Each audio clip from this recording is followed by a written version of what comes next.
그의 겨울은 유독 일찍 찾아왔습니다. 10월을 넘기자마자 온 세상이 꽁꽁 얼어붙을 것처럼 바람이 찼어요. 저는 73년을 사는 동안 이토록 급작스러운 추위는 처음 겪는 것 같았습니다. 낡은 2층 집의 샤시는 밤새 울어댔고 아침에 일어나 보면 창문마다 하얀 성에가 그림처럼 피어 있었죠. 사건이 터진 그날도 그랬습니다. 살을 애는 듯한 바람이 부는 11월의 아침이었어요. 여느 때처럼 저는 가장 먼저 일어나 부엌으로 향했습니다.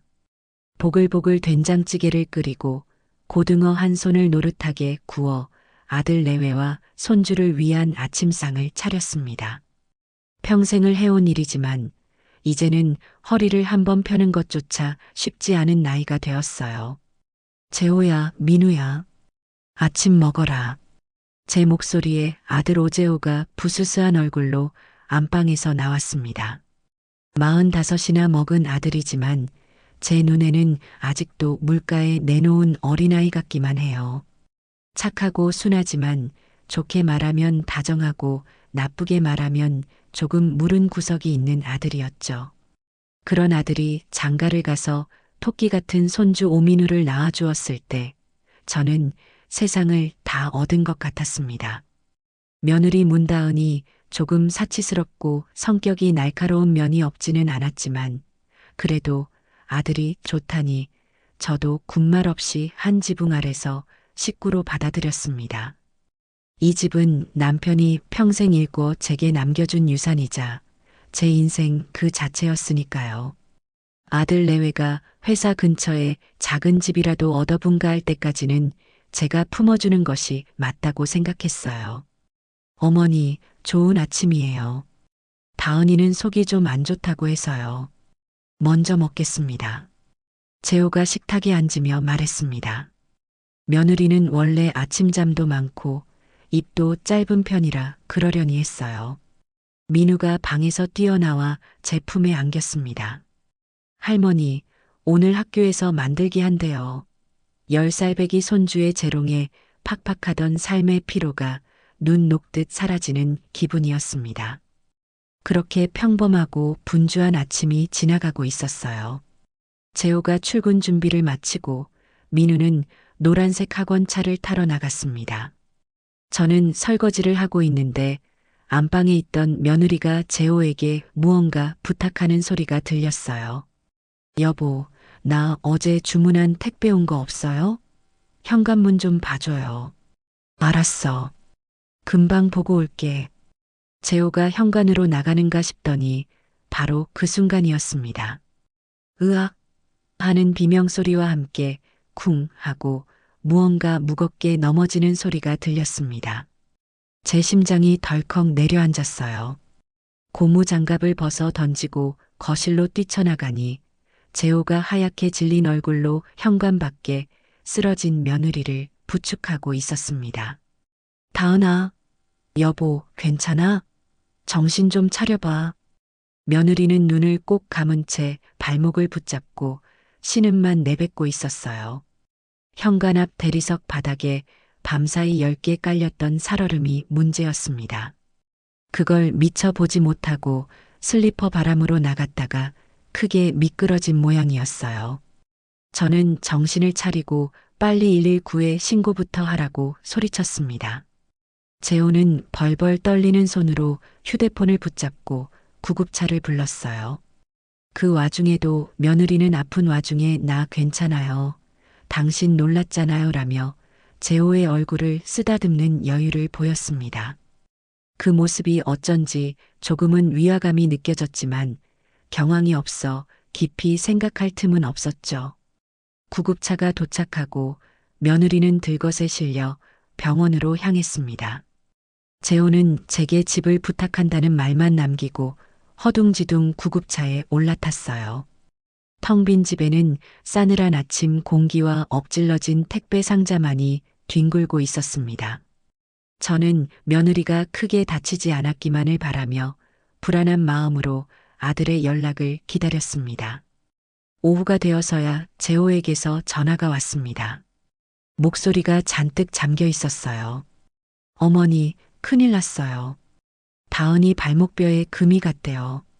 의사가 말하길 3개월은 꼼짝 말고 누워만 있어야 한다고 합니다. 제 가슴이 철렁했습니다. 뼈에 금이 갔다니 보통 일이 아니었어요. 젊은 나이에 그게 무슨 고생인가 싶어 안쓰러운 마음이 들었습니다.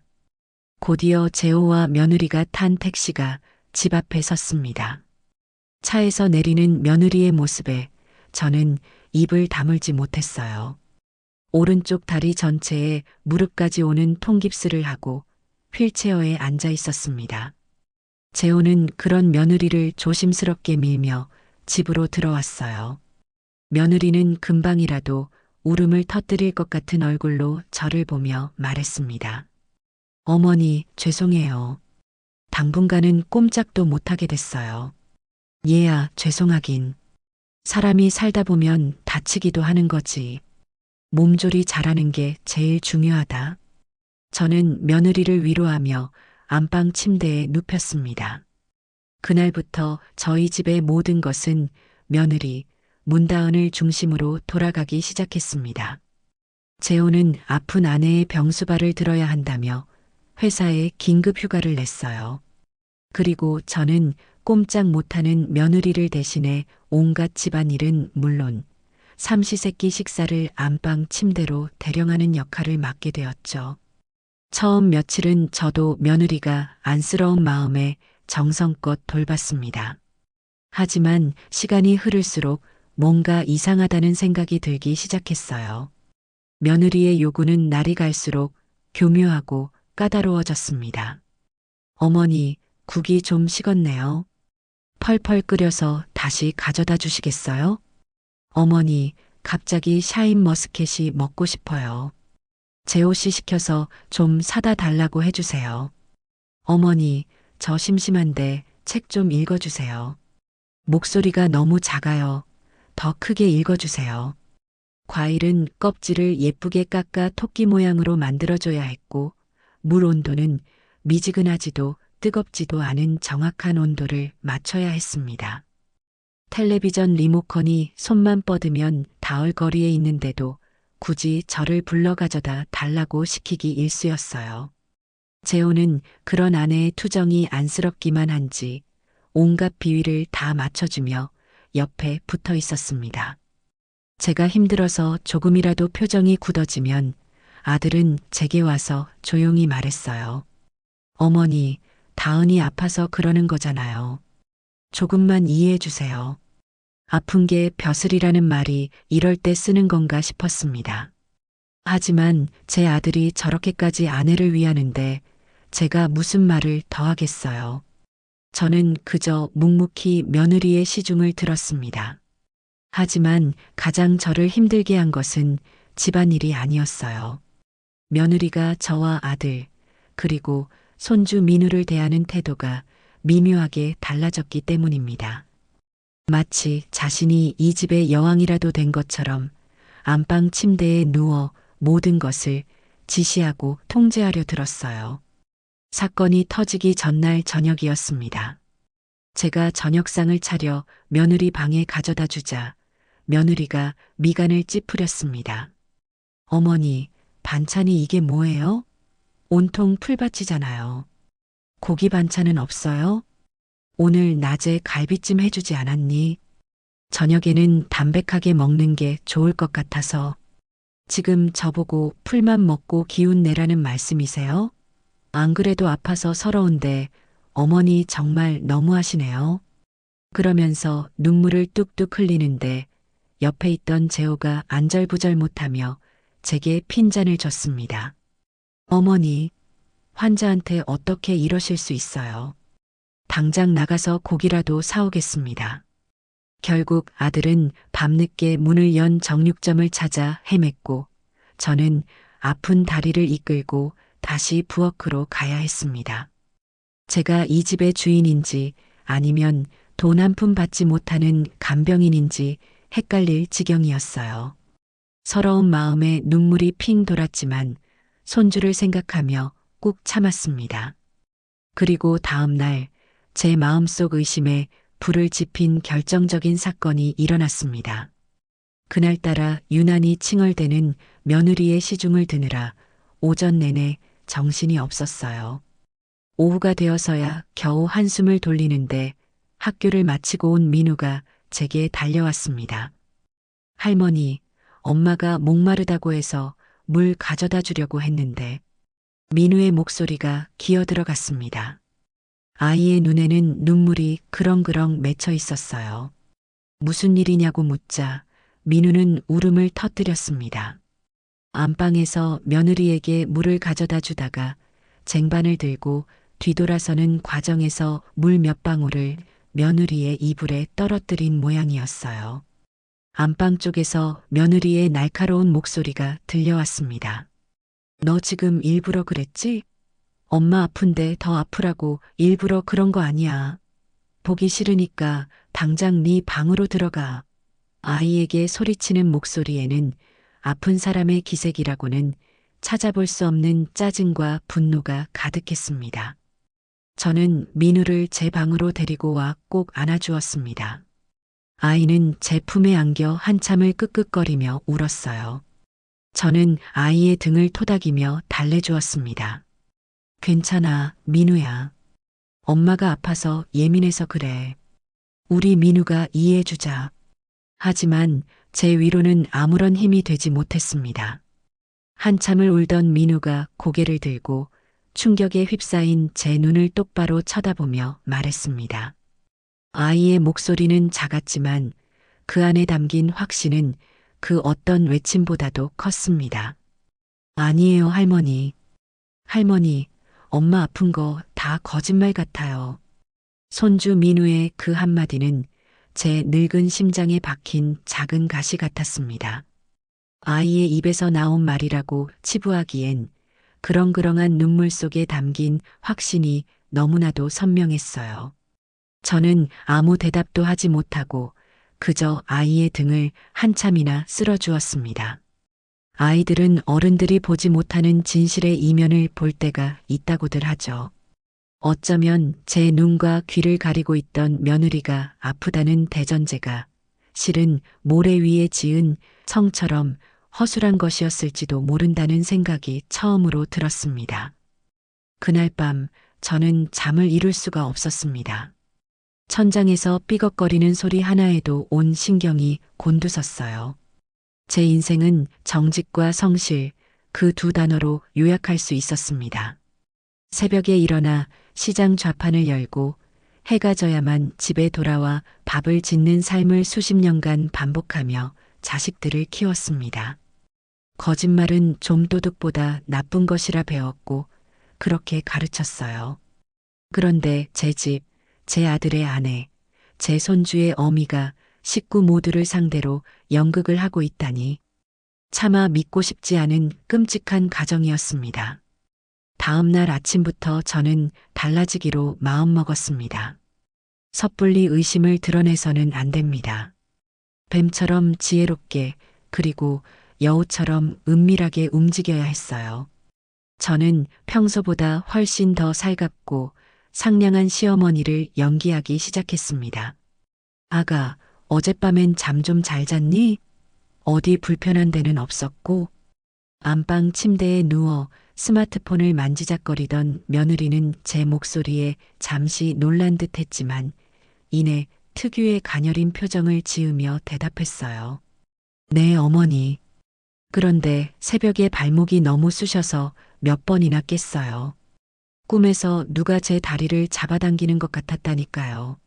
저는 속으로 끓어오르는 무언가를 꾹 누르며 며느리의 이마를 짚어주는 척했습니다. 저런 고생이 많구나. 아침은 뭘 해줄까? 따끈한 전복죽이라도 끓여줄까? 며느리는 제 다정함이 만족스러웠는지 입꼬리를 살짝 올리며 고개를 끄덕였습니다. 어머니가 끓여주시면 뭐든 맛있죠. 그 뻔뻔한 얼굴을 마주하고도 태연하게 웃어 보이는 제 자신이 스스로도 놀라울 정도였습니다. 시장에서 수십 년간 온갖 종류의 사람들을 상대하며 단련된 제 연기력이 이런 식으로 쓰일 줄은 꿈에도 몰랐어요. 그렇게 며느리의 비위를 맞춰주며 저는 모든 감각을 곤두세워 며느리의 행동 하나하나를 관찰하기 시작했습니다. 물을 마시는 모습, 리모컨을 쥐는 손가락의 움직임, 심지어는 숨소리까지도요. 하지만 며느리는 빈틈을 보이지 않았습니다. 특히 아들 재호나 제가 근처에 있을 때면 그녀는 세상에서 가장 연약하고 고통받는 환자가 되었습니다. 작은 신음소리, 미세하게 떨리는 손끝, 금방이라도 눈물을 쏟을 듯한 촉촉한 눈망울까지 아카데미 여우주연상이라도 줘야 할 판이었어요. 재호는 그런 아내의 모습에 완전히 녹아내려 잠시라도 곁을 떠나지 않으려 했습니다. 다은아, 뭐 필요한 거 없어? 내가 다 해줄게. 아니에요, 여보. 당신이 옆에 있어주는 것만으로도 큰 힘이 돼요. 두 사람이 주고받는 대화를 듣고 있자니 헛웃음이 나올 지경이었습니다. 저 불쌍한 내 아들. 제 아내의 손바닥 위에서 놀아나고 있다는 사실을 까맣게 모르고 있었으니까요. 저는 기회를 기다렸습니다. 며느리가 가장 방심하는 순간 혼자 있는 시간을 노려야 했습니다. 기회는 생각보다 빨리 찾아왔습니다. 그날 오후 재호가 며느리가 먹고 싶다는 특정 브랜드의 케이크를 사기 위해 시내 백화점까지 차를 몰고 나갔습니다. 민우는 아직 학교에 있을 시간이었고요. 집에는 저와 며느리 단둘만 남게 된 것입니다. 저는 일부러 며느리가 좋아하는 배를 깎기 시작했습니다. 과도를 쥔 제 손이 미세하게 떨렸어요. 만약 민우의 말이 사실이라면 심장이 쿵쾅거렸습니다. 배를 예쁘게 깎아 접시에 담아 며느리의 방으로 향했습니다. 방문을 열기 전 저는 심호흡을 한 번 하고 최대한 부드러운 목소리를 냈어요. 아가, 배 좀 깎아왔다. 이거 먹고 기운 좀 내렴. 쟁반을 며느리 침대 옆 협탁에 내려놓았습니다. 며느리는 고맙다는 말과 함께 스마트폰에서 눈을 떼지 않았어요. 저는 방을 나서며 말했습니다. 나는 마당에 널어놓은 시래기 좀 걷어와야겠다. 그리고는 방문을 닫았습니다. 하지만 문을 완전히 닫지 않고 손가락 한마디 정도의 틈을 남겨두었어요. 문고리를 잡은 채로 저는 숨을 죽이고 굳어버린 조각상처럼 서 있었습니다. 혹시라도 며느리가 눈치챌까봐 심장이 터질 것만 같았어요. 1분쯤 지났을까요? 안에서 부스럭거리는 소리가 들려왔습니다. 저는 남겨둔 문틈으로 조심스럽게 안을 들여다보았습니다. 그리고 제 눈을 의심했습니다. 침대에 누워있던 며느리가 너무나도 자연스럽게 몸을 일으켰습니다. 통깁스를 한 오른쪽 다리를 침대 아래로 스르륵 내리더니 두 팔을 위로 쭉 뻗어 기지개를 켰습니다. 아이고 허리야 하는 소리가 제 귀에 똑똑히 들렸어요. 그것은 환자의 고통스러운 신음이 아니라 오랫동안 같은 자세로 있어서 뻐근한 몸을 푸는 소리였습니다. 더 충격적인 것은 그 다음이었습니다. 며느리는 깁스한 발을 바닥에 떡하니 딛고 일어섰습니다. 그리고는 뻣뻣해진 목을 좌우로 돌리며 스트레칭을 하기 시작했어요. 뼈에 금이 가서 3개월은 꼼짝도 못한다는 사람이 할 수 있는 움직임이 아니었습니다. 저는 저도 모르게 문고리를 쥔 손에 힘을 주었습니다. 삐걱 하는 작은 소리가 났어요. 그 소리에 며느리가 화들짝 놀라며 문 쪽을 쳐다봤습니다. 저는 황급히 몸을 숨겼어요. 그리고 1초도 되지 않아 며느리는 언제 그랬냐는 듯이 침대 위로 재빨리 올라가 누웠습니다. 그리고는 다시 앓는 소리를 내기 시작했어요. 아이고 아파라. 제 심장이 분노로 미친 듯이 뛰기 시작했습니다. 민우의 말이 사실이었어요. 저 뻔뻔한 것. 저것이 내 아들과 나를 그리고 어린 손주까지 속이고 있었던 겁니다. 분노가 머리끝까지 치솟았지만 저는 이성을 잃지 않았습니다. 지금 소리치며 달려 들어가 봤자 어머니 헛것을 보셨네요 라며 발뺌할 게 뻔했어요. 증거가 필요했습니다. 누구도 부정할 수 없는 명백한 증거 말입니다. 저는 아무 일도 없었다는 듯 마당으로 나가 시래기를 걷었습니다. 차가운 겨울바람이 제 타오르는 머리를 조금이나마 식혀주었습니다. 그날 이후 저는 며느리의 또 다른 수상한 점을 발견했습니다. 며느리는 외출은커녕 안방 침대에서 한 발자국도 나오지 않으면서 하루가 멀다고 택배를 시켜댔습니다. 처음에는 답답해서 인터넷 쇼핑이라도 하는가 보다 하고 넘겼어요. 하지만 그 빈도와 양이 점점 도를 넘어서고 있었습니다. 매일같이 현관 앞에는 크고 작은 택배 상자들이 산처럼 쌓였어요. 재호는 아픈 사람이 저런 걸로라도 스트레스를 풀어야지라며 며느리를 감싸고 돌았습니다. 저는 분리수거를 핑계로 며느리가 버린 택배 상자들을 유심히 살폈습니다. 상자에 붙은 운송장에는 값비싼 수입 화장품, 유명 디자이너 브랜드의 옷, 심지어는 명품 가방을 파는 해외 직구 사이트의 이름까지 적혀 있었어요. 아니, 깁스를 해서 꼼짝도 못하는 사람이 저런 것들을 사서 뭘 하겠다는 거지? 의문은 꼬리에 꼬리를 물고 이어졌습니다. 하루는 민우가 제 방에 와서 소곤거리며 말했어요. 할머니, 엄마가 밤마다 잠도 안 자고 태블릿으로 계속 뭘 사요. 내가 살짝 봤는데 엄청 비싼 구두 같은 거였어요. 아이의 증언은 제 의심에 확신을 더해 주었습니다.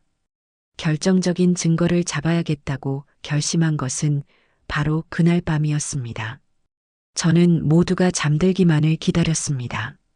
자정이 넘고 집안의 모든 불이 꺼지고 아들 내외의 방에서 새어나오던 텔레비전 소리마저 잠잠해졌을 때 저는 제 방에서 조용히 빠져나왔습니다. 낡은 마룻바닥이 삐걱거릴 때마다 심장이 철렁 내려앉았어요. 제 목표는 거실 소파 위에서 충전되고 있는 며느리의 태블릿이었습니다. 어둠 속에서 희미하게 빛을 내는 태블릿을 손에 쥐었을 때 손끝이 차갑게 식는 것을 느꼈습니다. 만약 비밀번호가 걸려 있으면 어쩌나 걱정했는데 다행히 화면을 밀자 바로 잠금이 풀렸어요. 저는 곧장 인터넷 쇼핑 앱부터 확인했습니다. 최근 구매 목록을 보고 저는 기가 막혀서 숨을 쉴 수가 없었습니다. 민우의 말대로 아찔한 높이의 스틸레토 힐, 반짝이는 보석이 박힌 클러치 백, 몸에 딱 붙는 원피스까지 당장이라도 파티에 가야 할 사람의 쇼핑 목록이었습니다. 이것들이 정말 뼈에 금이 간 환자가 살 물건들이란 말입니까?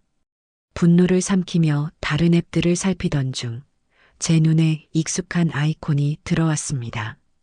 지역 맘카페 앱이었어요. 며느리가 평소에 정보를 얻는다며 자주 들여다보던 곳이었죠. 무심코 앱을 눌러 며느리가 쓴 게시글 목록을 확인했습니다. 그리고 저는 제 인생 최악의 배신과 마주하게 되었습니다. 목록의 가장 위에 있는 글의 제목이 제 눈을 사로잡았습니다. 몸테크로 시어머니 등골 빼먹는 중키읔키읔. 저는 떨리는 손가락으로 제목을 눌렀습니다. 화면에 나타난 글의 내용은 제 피를 거꾸로 솟게 만들기에 충분했습니다. 우리 시어머니 진짜 순진한 건지 멍청한 건지 키읔키읔 살짝 미끄러져서 발목 좀 삐끗한 거 가지고 병원 가서 의사랑 짜고 깁스했더니 진짜로 믿고 여왕처럼 모시네요. 남편은 원래 내 말이라면 죽는 신용도 하니까 구워 삶기 식은 죽 먹기고요. 팁 주자면 아플수록 더 까다롭게 굴어야 해요. 그래야 더 미안해서 잘해주거든요. 국이 식었네, 과일이 맛이 없네, 온갖 트집 잡으면서 부려먹는 재미가 쏠쏠해요. 덕분에 저는 침대에 누워서 손가락 하나로 쇼핑만 즐기고 있답니다. 이달 카드값만 1,000만 원 넘은 거 싫어? 키읔키읔 어차피 남편이 다 막아줄 테니 걱정 없어요. 다들 이럴 때 아니면 언제 시어머니 부려먹겠어요? 몸테크, 꿀이 뚝뚝 떨어지네요. 태블릿을 든 제 손이 부들부들 떨렸습니다. 눈앞이 캄캄해지고 숨이 턱 막혔어요. 배신감과 분노로 온몸의 피가 차갑게 식는 것 같았습니다. 저는 밤새 한숨도 자지 못했습니다. 태블릿에서 본 그 끔찍한 게시글이 제 머릿속에서 떠나지 않았어요. 분노로 들끓는 속을 애써 감추고 저는 동이 트자마자 부엌으로 나갔습니다. 오늘부터 저는 이전의 강정아가 아니었어요. 어수룩하고 마음 약한 시어머니는 어젯밤에 죽었습니다. 이제부터는 냉철한 복수의 화신이 되어야만 했어요. 우선 며느리의 만행을 증명할 확실한 물증이 필요했습니다. 맘카페 게시글은 스크린샷으로 찍어 제 휴대폰으로 옮겨두었지만 그것만으로는 부족했어요. 며느리가 해킹당했다. 누가 내 아이디를 도용했다고 발뺌하면 그만이었습니다.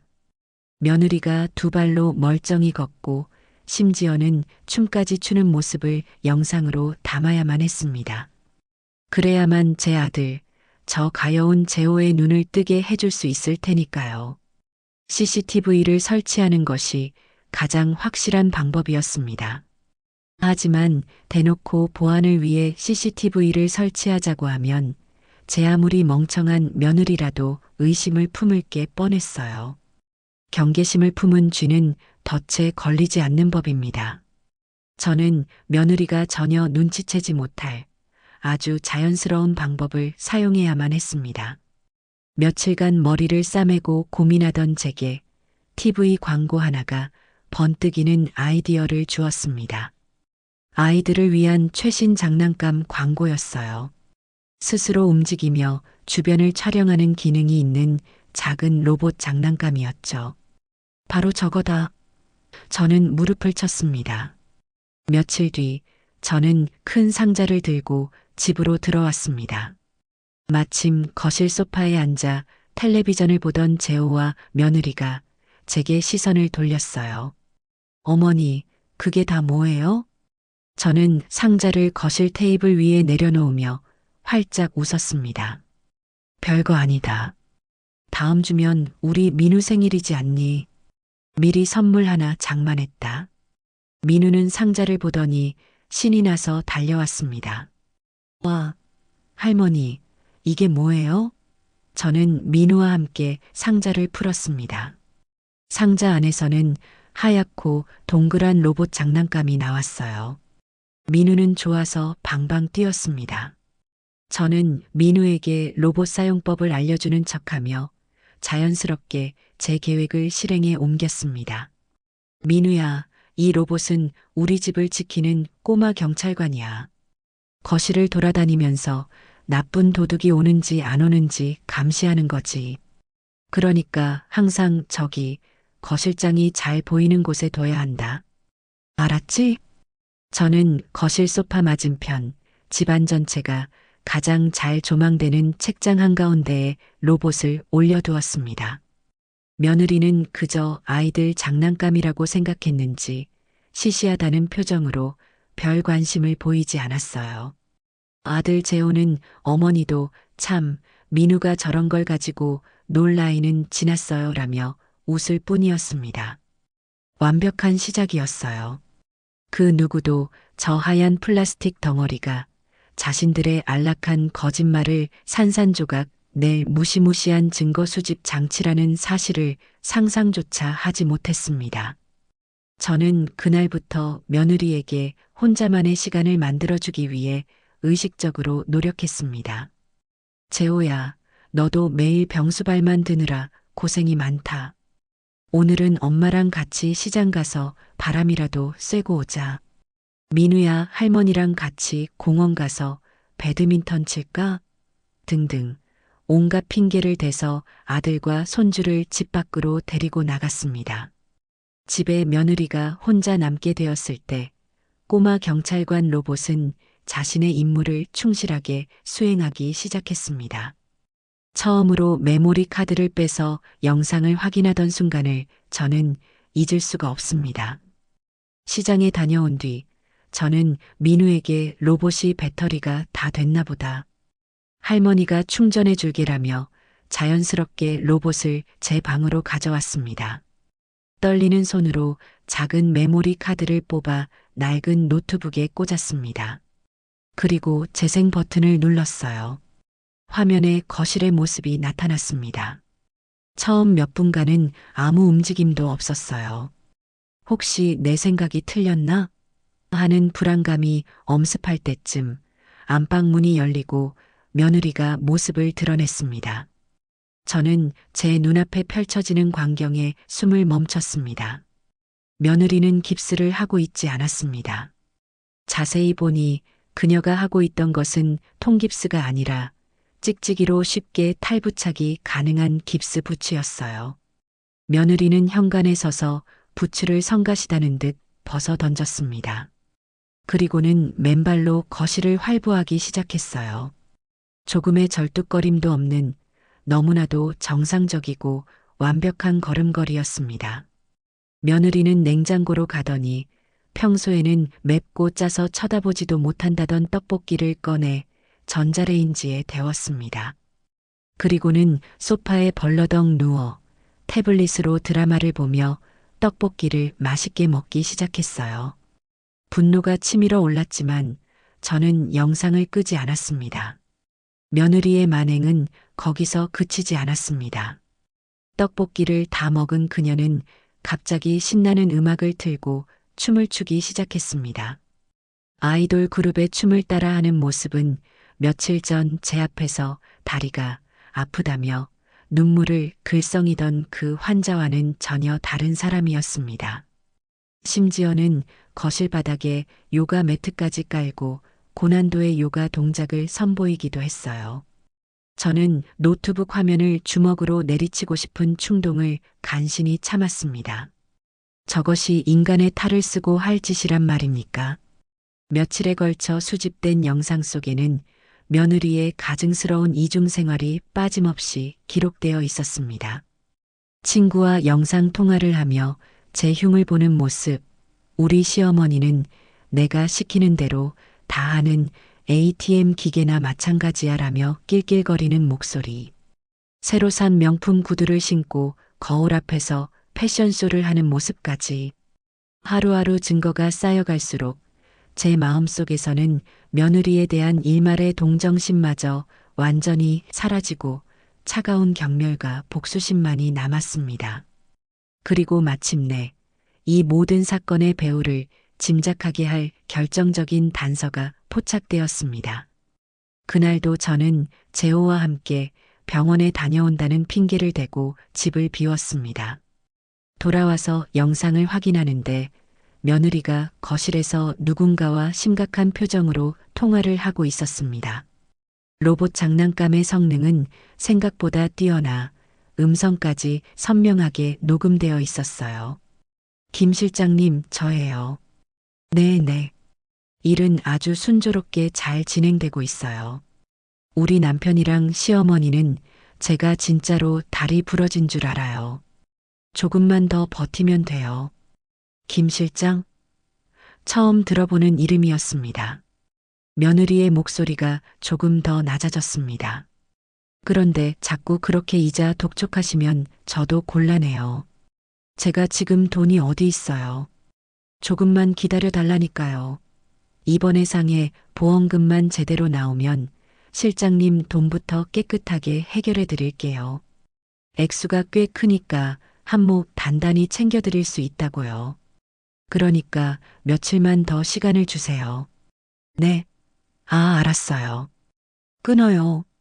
전화가 끊어지고 며느리는 신경질적으로 머리를 쓸어 넘겼습니다. 험한 말을 내뱉는 모습까지 고스란히 녹화되었어요. 저는 그 통화 내용을 듣고 온몸에 소름이 돋았습니다. 상해 보험금, 이자 독촉, 김 실장. 이 단어들이 제 머릿속에서 재조합되며 며느리의 거짓말 뒤에 숨겨진 거대한 사기극의 윤곽이 드러나기 시작했습니다. 이것은 단순히 시어머니를 부려먹기 위한 얄팍한 거짓말이 아니었어요. 처음부터 돈을 노리고 치밀하게 계획된 범죄였던 것입니다. 저는 이 문제가 저 혼자서 해결할 수 있는 수준을 넘어섰다는 것을 직감했습니다. 이제는 더 깊이 이 사건의 뿌리까지 파헤쳐야만 했습니다. 그 김 실장이라는 자의 정체부터 알아내야 했어요. 며느리의 통화에 등장한 김 실장이라는 이름과 보험금이라는 단어는 제게 새로운 방향을 제시했습니다. 이제 이 싸움은 단순한 집안 문제를 넘어 금전적 이득을 노린 사기 범죄와의 전쟁이 되었습니다. 저는 며느리의 뒤에 또 다른 공범이 있다는 사실에 분노를 넘어 섬뜩함마저 느꼈어요. 당장이라도 경찰에 신고하고 싶은 마음이 굴뚝 같았지만 섣불리 움직였다가는 며느리가 꼬리를 자르고 도망갈 수도 있었습니다. 저들에게 빠져나갈 구멍 하나 없는 완벽한 증거의 그물을 짜야만 했습니다. 우선 김 실장의 정체를 파악하는 것이 급선무였습니다. 수십 년간 시장에서 장사를 하며 이런저런 꾸준히 일을 해결해 주던 사람이 떠올랐습니다. 젊었을 적에는 흥신소 비슷한 심부름 센터를 운영하다가 지금은 은퇴하고 작은 탐정 사무소를 차린 옛 동생뻘 되는 사람이었죠. 저는 수소문 끝에 그의 연락처를 알아내 전화를 걸었습니다. 오랜만일세, 나 강정화일세. 혹시 기억하겠나? 수화기 너머에서는 반가운 목소리가 들려왔습니다. 아이고, 누님. 당연히 기억하죠. 이 귀한 분이 어쩐 일이십니까? 저는 자초지종을 설명할 수는 없어 그저 조카 하나가 돈 문제로 곤란한 일에 휘말렸다며 둘러댔습니다. 그리고 며느리의 이름과 김 실장이라는 단서, 그리고 며느리의 통화에서 들었던 휴대폰 번호를 그에게 넘겨주었습니다. 사람 하나만 좀 알아봐 주게. 절대 흔적이 남아서는 안 되네. 그는 걱정 말라며 며칠 안에 소식을 주겠다고 약속했습니다. 전문가의 손길을 기다리는 동안 저는 집안에서 또 다른 증거를 찾아 나섰습니다. 며느리가 언급한 상의 보험금. 만약 며느리가 계획적으로 사고를 위장한 것이라면 분명 사고 직전에 보험에 가입했을 것이라는 확신이 들었습니다. 문제는 그 증거를 어디서 찾느냐는 것이었죠. 며느리는 자신의 물건에 손 떼는 것을 극도로 싫어했기 때문에 안방을 뒤지는 것은 위험 부담이 컸습니다. 저는 또다시 연기를 해야만 했습니다. 며칠 뒤 저는 온 집안 대청소를 시작했습니다. 일부러 먼지를 풀풀 날리며 부산스럽게 움직였어요. 며느리는 침대에 누워 인상을 찌푸렸습니다. 어머니, 먼지 날리잖아요. 청소는 나중에 하시면 안 돼요? 겨울옷 꺼내려면 지금 해야 한다. 너도 알레르기 있지 않니? 이불이랑 침대 시트도 다 빨아야겠다. 잠깐만 거실에 나와 있을래? 저는 며느리를 휠체어에 태워 거실로 내보냈습니다. 재호에게는 너는 다은이 옆에 꼭 붙어서 말동무나 해줘라라며 두 사람을 거실에 묶어두었어요. 그리고 마침내 합법적으로 안방에 들어갈 기회를 얻었습니다. 저는 이불을 걷어내고 시트를 벗기는 척하며 재빨리 며느리의 화장대와 서랍장을 살피기 시작했습니다. 심장이 미친 듯이 뛰었지만 손은 침착하게 움직였어요. 옷가지와 화장품들 사이를 뒤지던 제 손에 서랍장 가장 깊숙한 곳에서 딱딱한 서류 봉투 하나가 잡혔습니다. 봉투 안에는 제가 찾던 것이 들어 있었습니다. 보험 계약서였습니다. 그런데 하나가 아니었어요. 무려 4개의 다른 보험사에서 발급된 상에 보험 증서가 겹쳐 있었습니다. 저는 떨리는 눈으로 계약 날짜를 확인했습니다. 모두 며느리가 다치기 불과 한 달 전 거의 비슷한 시기에 집중적으로 가입된 것들이었습니다. 보장 내역은 온통 골절, 입원, 후유 장애와 관련된 항목들로 가득했고 모든 보험금을 합산하니 억 소리가 나는 거액이었습니다. 누가 봐도 명백한 보험 사기를 위해 설계된 포트폴리오였어요. 저는 모든 서류를 제 휴대폰으로 꼼꼼하게 촬영해두고 아무 일도 없었다는 듯 원래 자리에 넣어두었습니다. 온몸에서 식은땀이 흘렀습니다. 며칠 뒤 심부름센터 동생에게서 연락이 왔습니다. 그의 목소리는 무겁게 가라앉아 있었어요. 누님, 알아보니 보통 일이 아닙니다. 그 김 실장이란 놈, 이 바닥에서도 아주 악질로 소문난 사채업자입니다. 그리고 누님 조카 되시는 분, 문다은 씨가 그놈에게 거액의 노름 빚을 진 것 같습니다. 불법 온라인 노름 사이트에 빠져서 꽤 오래전부터 돈을 끌어다 쓴 모양이에요.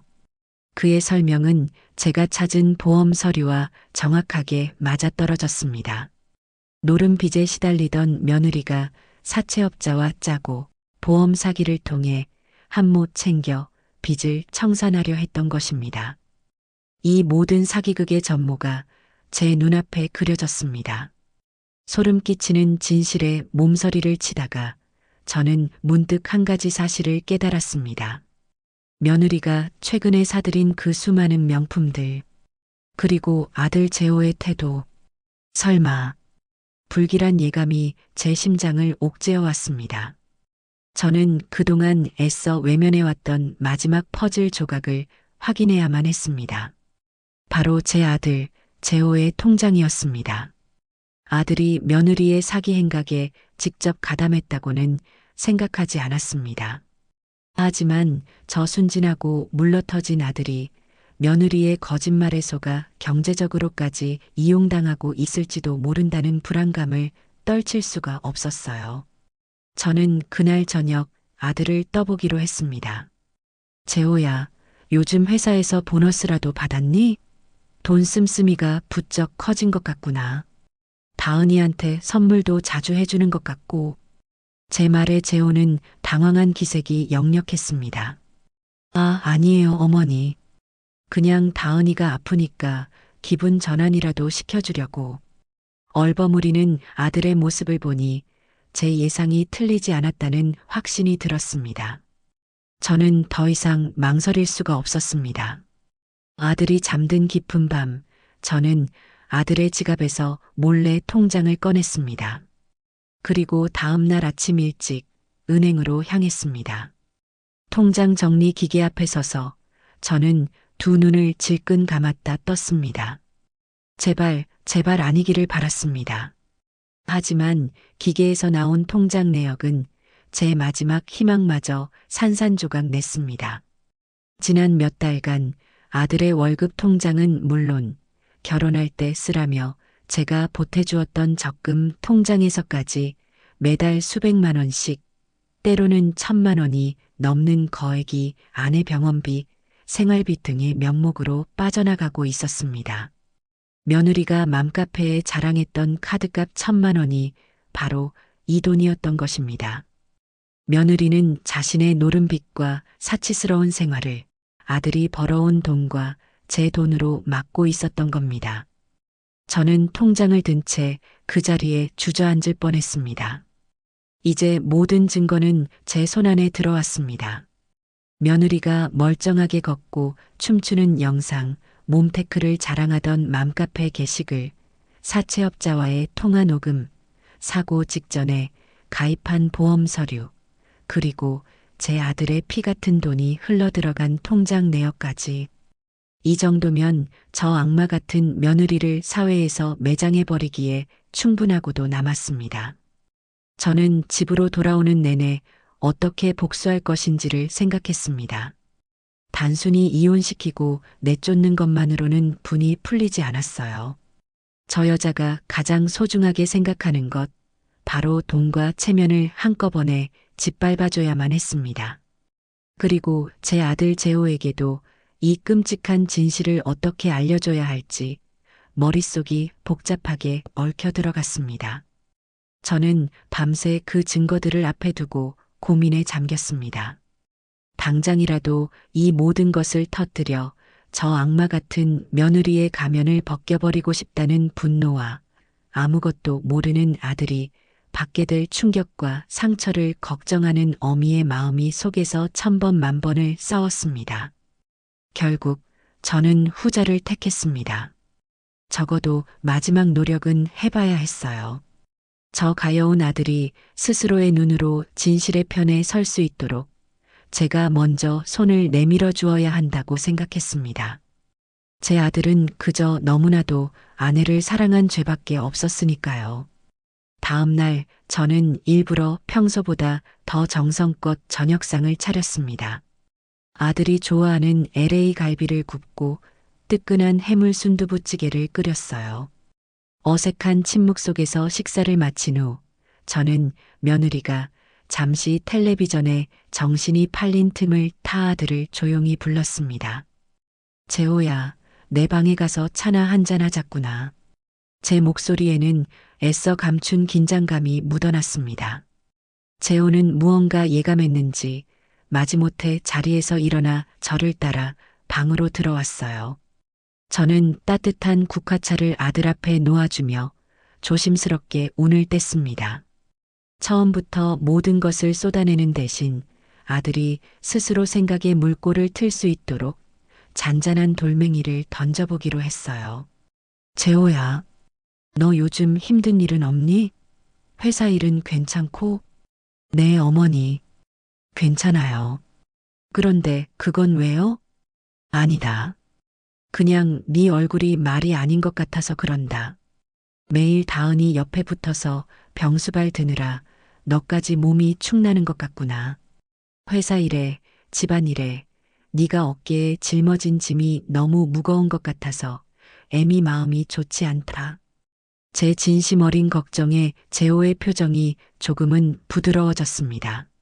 저는 바로 이때다 싶어 본론으로 한 걸음 더 다가갔습니다. 그래서 말인데 재호야, 다은이 병원비며 약값이며 또 이것저것 필요한 것들 사느라 지출이 만만치 않을 텐데 네 통장만으로는 부족하지는 않니? 내가 모아둔 돈이라도 좀 보태줄까 해서 그런다. 네가 얼마를 어디에 쓰는지 알아야 나도 도울 수 있지 않겠니? 제 말이 끝나자마자 부드러웠던 아들의 표정이 다시 날카롭게 굳어졌습니다. 아들은 찻잔을 내려놓으며 차가운 목소리로 말했어요. 어머니, 혹시 저 의심하세요? 제가 돈이라도 함부로 쓰는 것처럼 보여요? 그런 뜻이 아니잖니. 나는 그저 너를 돕고 싶어서. 괜찮습니다. 제 가정일은 제가 알아서 할게요. 다은이한테 들어가는 돈 하나도 아깝지 않아요. 그러니까 어머니는 걱정하지 마세요. 아들은 단호하게 선을 그었습니다. 금전적인 문제로 접근하려던 제 첫 번째 시도는 그렇게 허무하게 실패로 돌아갔어요. 하지만 저는 포기하지 않았습니다. 며칠 뒤 저는 다른 방향으로 아들을 설득해 보기로 했습니다. 그날은 마침 며느리가 정기 검진을 받으러 병원에 가는 날이었습니다. 재호가 며느리를 휠체어에 태워 병원에 다녀왔고 저는 현관문 앞에서 두 사람을 맞았습니다. 그래, 의사 선생님이 뭘 하시더냐? 좀 나아지고 있단 말 없디? 재호가 며느리의 신발을 벗겨주며 대답했습니다. 아직은 더 지켜봐야 한대요. 뼈가 잘 붙고는 있는데 그래도 절대 무리하면 안 된다고 신신당부를 하셨어요.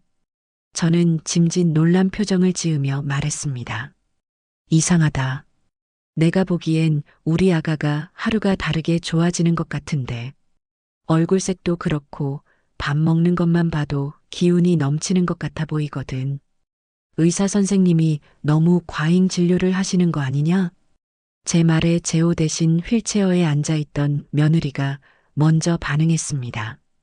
금방이라도 눈물을 터뜨릴 것 같은 얼굴로 저를 올려다보며 말했어요. 어머니, 어떻게 그런 말씀을. 제가 아픈 게 다 거짓말 같으세요? 제가 꾀병이라도 부린다는 말씀이세요? 아니, 나는 그런 뜻이 아니라. 됐어요. 제가 빨리 낫지 못해서 죄송합니다. 어머니 눈에 거슬리지 않도록 더 열심히 아파 볼게요. 며느리는 서럽게 울음을 터뜨렸고 재호는 그런 며느리를 감싸 안으며 저를 매섭게 쏘아보았습니다. 어머니, 제발 좀 그만하세요. 다은이가 얼마나 노력하고 있는데 어떻게 아픈 사람한테 그런 잔인한 말씀을 하실 수가 있어요. 아들의 분노에 찬 목소리가 제 가슴에 비수처럼 꽂혔습니다. 제 두 번째 시도 역시 며느리의 눈물 연기 앞에서 처참하게 실패하고 말았습니다. 그날 밤 저는 깊은 절망감에 휩싸였습니다. 이제 남은 방법은 하나뿐이었어요. 하지만 그 방법을 쓰게 되면 제 아들은 분명 큰 상처를 받게 될 것이었습니다. 내가 과연 할 수 있을까? 저는 밤새 잠 못 이루고 뒤척였습니다. 결전의 날은 제가 의도하지 않은 순간에 찾아왔습니다. 며칠간의 냉전으로 집안 분위기가 살얼음판 같던 어느 저녁이었습니다. 저는 마지막으로, 정말 마지막으로 아들과 대화를 시도했습니다. 하지만 이번에는 설득이 아닌 거의 통보에 가까웠습니다. 재호야, 내일 나랑 같이 변호사 사무실에 좀 가자. 상속 문제를 미리 좀 정리해둬야 할 것 같구나. 상속이라니요? 갑자기 무슨 말씀이세요? 사람 일이란 모르는 거다. 나도 이제 나이가 많으니 미리 준비를 해둬야지. 그런데 그 전에 네가 먼저 정리해야 할 문제가 있는 것 같다. 네 아내 문다은 씨와의 관계 말이다. 제가 네 아내라고 칭하자 재호의 눈썹이 꿈틀거렸습니다. 무슨 말씀이신지 모르겠네요. 모르긴 왜 몰라. 네가 지금 저 여자의 거짓말에 속아서 집안 기둥 뿌리를 다 뽑아주고 있다는 걸 정말 모른단 말이냐? 결국 저는 참지 못하고 언성을 높이고 말았습니다. 재호 역시 지지 않고 맞받아쳤습니다. 어머니야말로 뭘 모르시는 말씀 마세요. 다은이가 어떤 사람인데 어머니는 왜 그렇게 저 사람을 미워하지 못해 안달이 나셨어요. 제가 어머니 아들인 게 부끄러울 정도예요. 뭐, 부끄러워? 네. 아픈 며느리 하나 감싸주지 못하고 어떻게든 흠집내서 쫓아내려는 시어머니를 둔 제가 부끄럽다고요. 아들의 그 한마디에 제 세상이 무너져 내리는 것 같았습니다. 제가 평생을 바쳐 키운 아들이 저 사기꾼 같은 계집의 편에 서서 제 가슴에 대못을 받고 있었습니다. 바로 그때였습니다. 저희의 고성이 오가던 거실로 안방 문이 열리며 며느리가 나타났습니다. 그런데 평소처럼 휠체어에 앉은 모습이 아니었어요. 한쪽 목발의 의지에 절뚝거리며 힘겹게 한 걸음 한 걸음 떼고 있었습니다. 여보, 어머니, 제발 그만하세요. 다 저 때문이에요. 제가 빨리 걸어서 어머니 걱정을 덜어드려야 하는데. 그러면서 며느리는 애써 발을 내디디려다 악 하는 짧은 비명과 함께 그대로 거실 바닥으로 쓰러졌습니다. 너무나도 계산되고 연출된 완벽한 장면이었어요. 다은아, 재호가 달려가 며느리를 일으켜 세웠습니다. 그리고는 피가 끓는 듯한 눈으로 저를 돌아보며 절규했습니다. 보세요, 어머니. 어머니가 다은이를 이 꼴로 만드신 거라고요. 어머니의 저주 때문에 저 사람이 낫기는커녕 더 아프게 됐잖아요. 이제 속이 시원하세요? 저는 그 자리에 얼어붙고 말았습니다. 저주라니. 제 아들의 입에서 나온 저주라는 단어가 제 심장을 갈기갈기 찢어놓았습니다. 며느리는 재호의 품에 안겨 저를 힐끔 쳐다보며 아무도 모르게 승리의 미소를 지었습니다. 그 순간 제 안에 있던 마지막 미련과 동정심, 아들에 대한 애틋함마저 산산조각 나고 말았습니다. 그래, 이제 더 이상 망설일 필요가 없었습니다. 저것들은 더 이상 제 가족이 아니었어요. 제 집에 깃든 악귀이자 제 아들의 영혼을 갉아먹는 기생충이었습니다.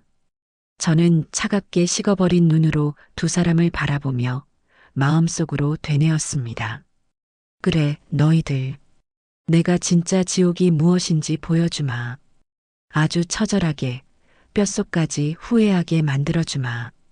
제 마음속에서 복수의 여신이 칼을 빼들고 있었습니다. 그날 이후 저는 완벽하게 다른 사람이 되었습니다. 제 마음속에서는 뜨거운 분노와 차가운 이성이 격렬하게 싸우다 마침내 차가운 이성만이 살아남았습니다. 슬픔에 잠겨 있거나 분노를 표출하는 것은 패배자들이나 하는 짓이었어요. 저는 이기는 싸움을 해야 했고, 그러기 위해서는 철저히 저 자신을 숨겨야만 했습니다. 저 교활한 며느리가 스스로 제단 위로 올라오게 만들려면 그녀가 가장 좋아하는 탐욕이라는 달콤한 꿀을 발라주어야 했습니다. 다음 날 아침, 저는 밤새 뜬 눈으로 지새운 사람처럼 퀭한 얼굴로 식탁에 앉았습니다. 아들과 며느리는 마치 제가 없는 사람인 것처럼 자기들끼리만 소곤거리며 식사를 했어요. 그 싸늘한 분위기를 깨고 먼저 입을 연 것은 저였습니다. 제 목소리는 낙엽처럼 바싹 말라 있었어요. 재호야. 아들은 대답 없이 저를 쳐다보기만 했습니다. 내가 어젯밤에 곰곰이 생각해봤다. 내가 틀렸다. 내가 늙어서 판단력이 흐려졌나 보다. 네 말이 다 맞다. 내가 괜한 오해로 아픈 애를 너무 들볶았구나. 제 갑작스러운 사과에 재호와 며느리의 얼굴에 놀란 기색이 스쳤습니다. 저는 쐐기를 받기로 했습니다. 눈물을 한 방울 글썽이며 아들의 손을 잡고 말했어요. 어미를 용서해다오. 다은이에게도 정말 미안하다고 전해주렴. 내가 정신이 나갔었나 보다. 제 처절한 연기는 아들의 마음을 움직이기에 충분했습니다. 아들의 눈빛이 흔들리는 것을 보고 저는 이 연극의 클라이맥스를 향해 달려갔습니다. 그래서 결심했다. 이 집, 더는 내가 쥐고 있을 이유가 없겠더구나. 괜히 내 욕심 때문에 우리 가족 사이에 불화만 생기는 것 같아. 이번 주 안에 너랑 다은이 공동명의로 깨끗하게 넘겨주마. 공동명의라는 단어가 제 입에서 나오는 순간 식탁 아래로 며느리가 발을 꼼지락거리는 것이 느껴졌습니다. 흥분을 감추지 못하는 기색이 역력했어요. 재호는 믿을 수 없다는 표정으로 저를 바라보았습니다. 어머니, 그게 정말이세요? 어제는 상속 문제로 변호사 사무실에 가자고 하시더니 어제는 어제고 오늘은 오늘이지. 어젯밤에 네 아내가 아파서 쓰러지는 걸 보고 나니 모든 게 내 욕심 때문이라는 생각이 들더구나. 이 집이 뭐라고 내가 이걸 쥐고 있다가 너까지 잃을 수는 없지 않겠니? 그러니 더는 토달지 말고 내 뜻을 따라다오. 저는 제 인생 최고의 연기를 펼쳤습니다. 모든 것을 내려놓은 늙은 어미의 쓸쓸함과 아들에 대한 애틋함을 완벽하게 표현해냈어요. 결국 재호는 제 진심이 통했다고 믿었는지 어머니 감사합니다라며 고개를 숙였습니다. 안방에 있던 며느리의 입가에는 이미 승리의 미소가 만연해 있을 것이 불 보듯 뻔했습니다. 그날 이후 저희 집의 권력 구도는 완벽하게 역전되었습니다. 며느리는 이제 숨길 필요조차 없다는 듯 이 집의 실질적인 여주인 행세를 하기 시작했어요. 그녀의 탐욕과 오만함은 하늘을 찔렀습니다. 제 항복 선언은 굶주린 늑대에게 날고기를 던져준 것과 같았어요. 어머니, 소파가 너무 낡고 촌스러워요. 이 집 분위기랑은 영 안 맞네요. 제가 봐둔 이태리제 명품 소파가 있는데 그걸로 바꾸는 게 좋겠어요. 집주인 될 사람이 그 정도는 타도 되잖아요. 그렇죠? 어머니, 정원에 있는 저 장독대들 이제 그만 치우셔야겠어요. 흙냄새 나고 벌레만 꼬이잖아요. 저는 저기에 예쁜 유리 온실을 만들어서 허브를 키울 거예요. 제 친구들한테 자랑도 좀 해야죠. 기가 막히고 코가 막힐 노릇이었지만 저는 그저 인자한 미소로 답할 뿐이었습니다. 오냐, 오냐, 네가 이 집의 새 주인이니 네 좋은 대로 다 하려무나. 제 순종적인 태도에 며느리는 완전히 방심하고 자신의 욕망을 브레이크 없이 분출했습니다. 친구들과 통화할 때는 일부러 저 들으라는 듯 큰 소리로 떠들었어요. 응, 우리 시어머니? 이제 완전 내 손바닥 안에 있지. 집 명의도 넘겨주신대. 내가 좀 머리를 썼더니 아주 깨갱하시더라니까. 늙으면 판단력이 흐려진다더니 딱 그 짝이야. 호호. 저는 그 모든 모욕을 묵묵히 들으며 제 방에 있는 달력에 조용히 X 표시를 쳤습니다. 심판의 날은 하루하루 가까워지고 있었어요.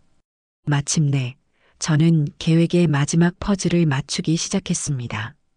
저는 지인을 통해 알게 된 변호사와 통화하는 척하며 온 가족이 들을 수 있도록 큰 소리로 약속을 잡았습니다. 네, 김 변호사님. 그럼 다음 주 수요일 오후 3시에 저희 집에서 뵙는 걸로 알겠습니다. 네, 네. 서류는 다 준비해 놓겠습니다.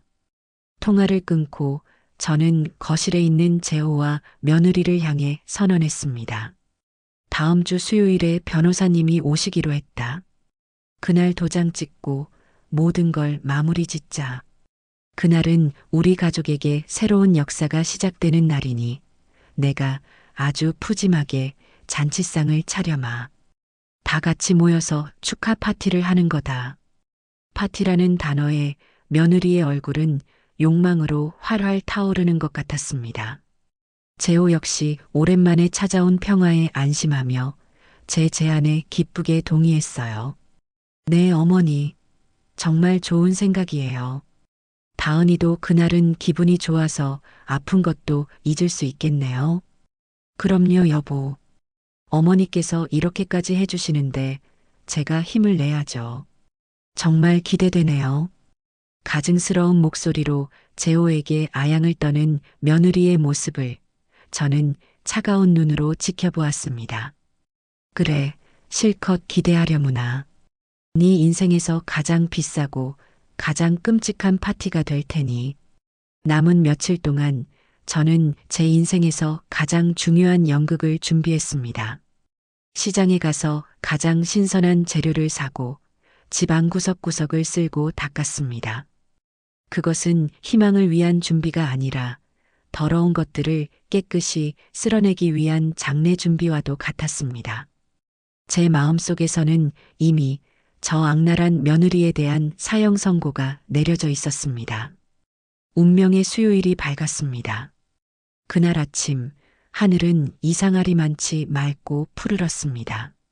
마치 곧 펼쳐질 폭풍전의 고요함처럼 세상은 평화로워 보였어요.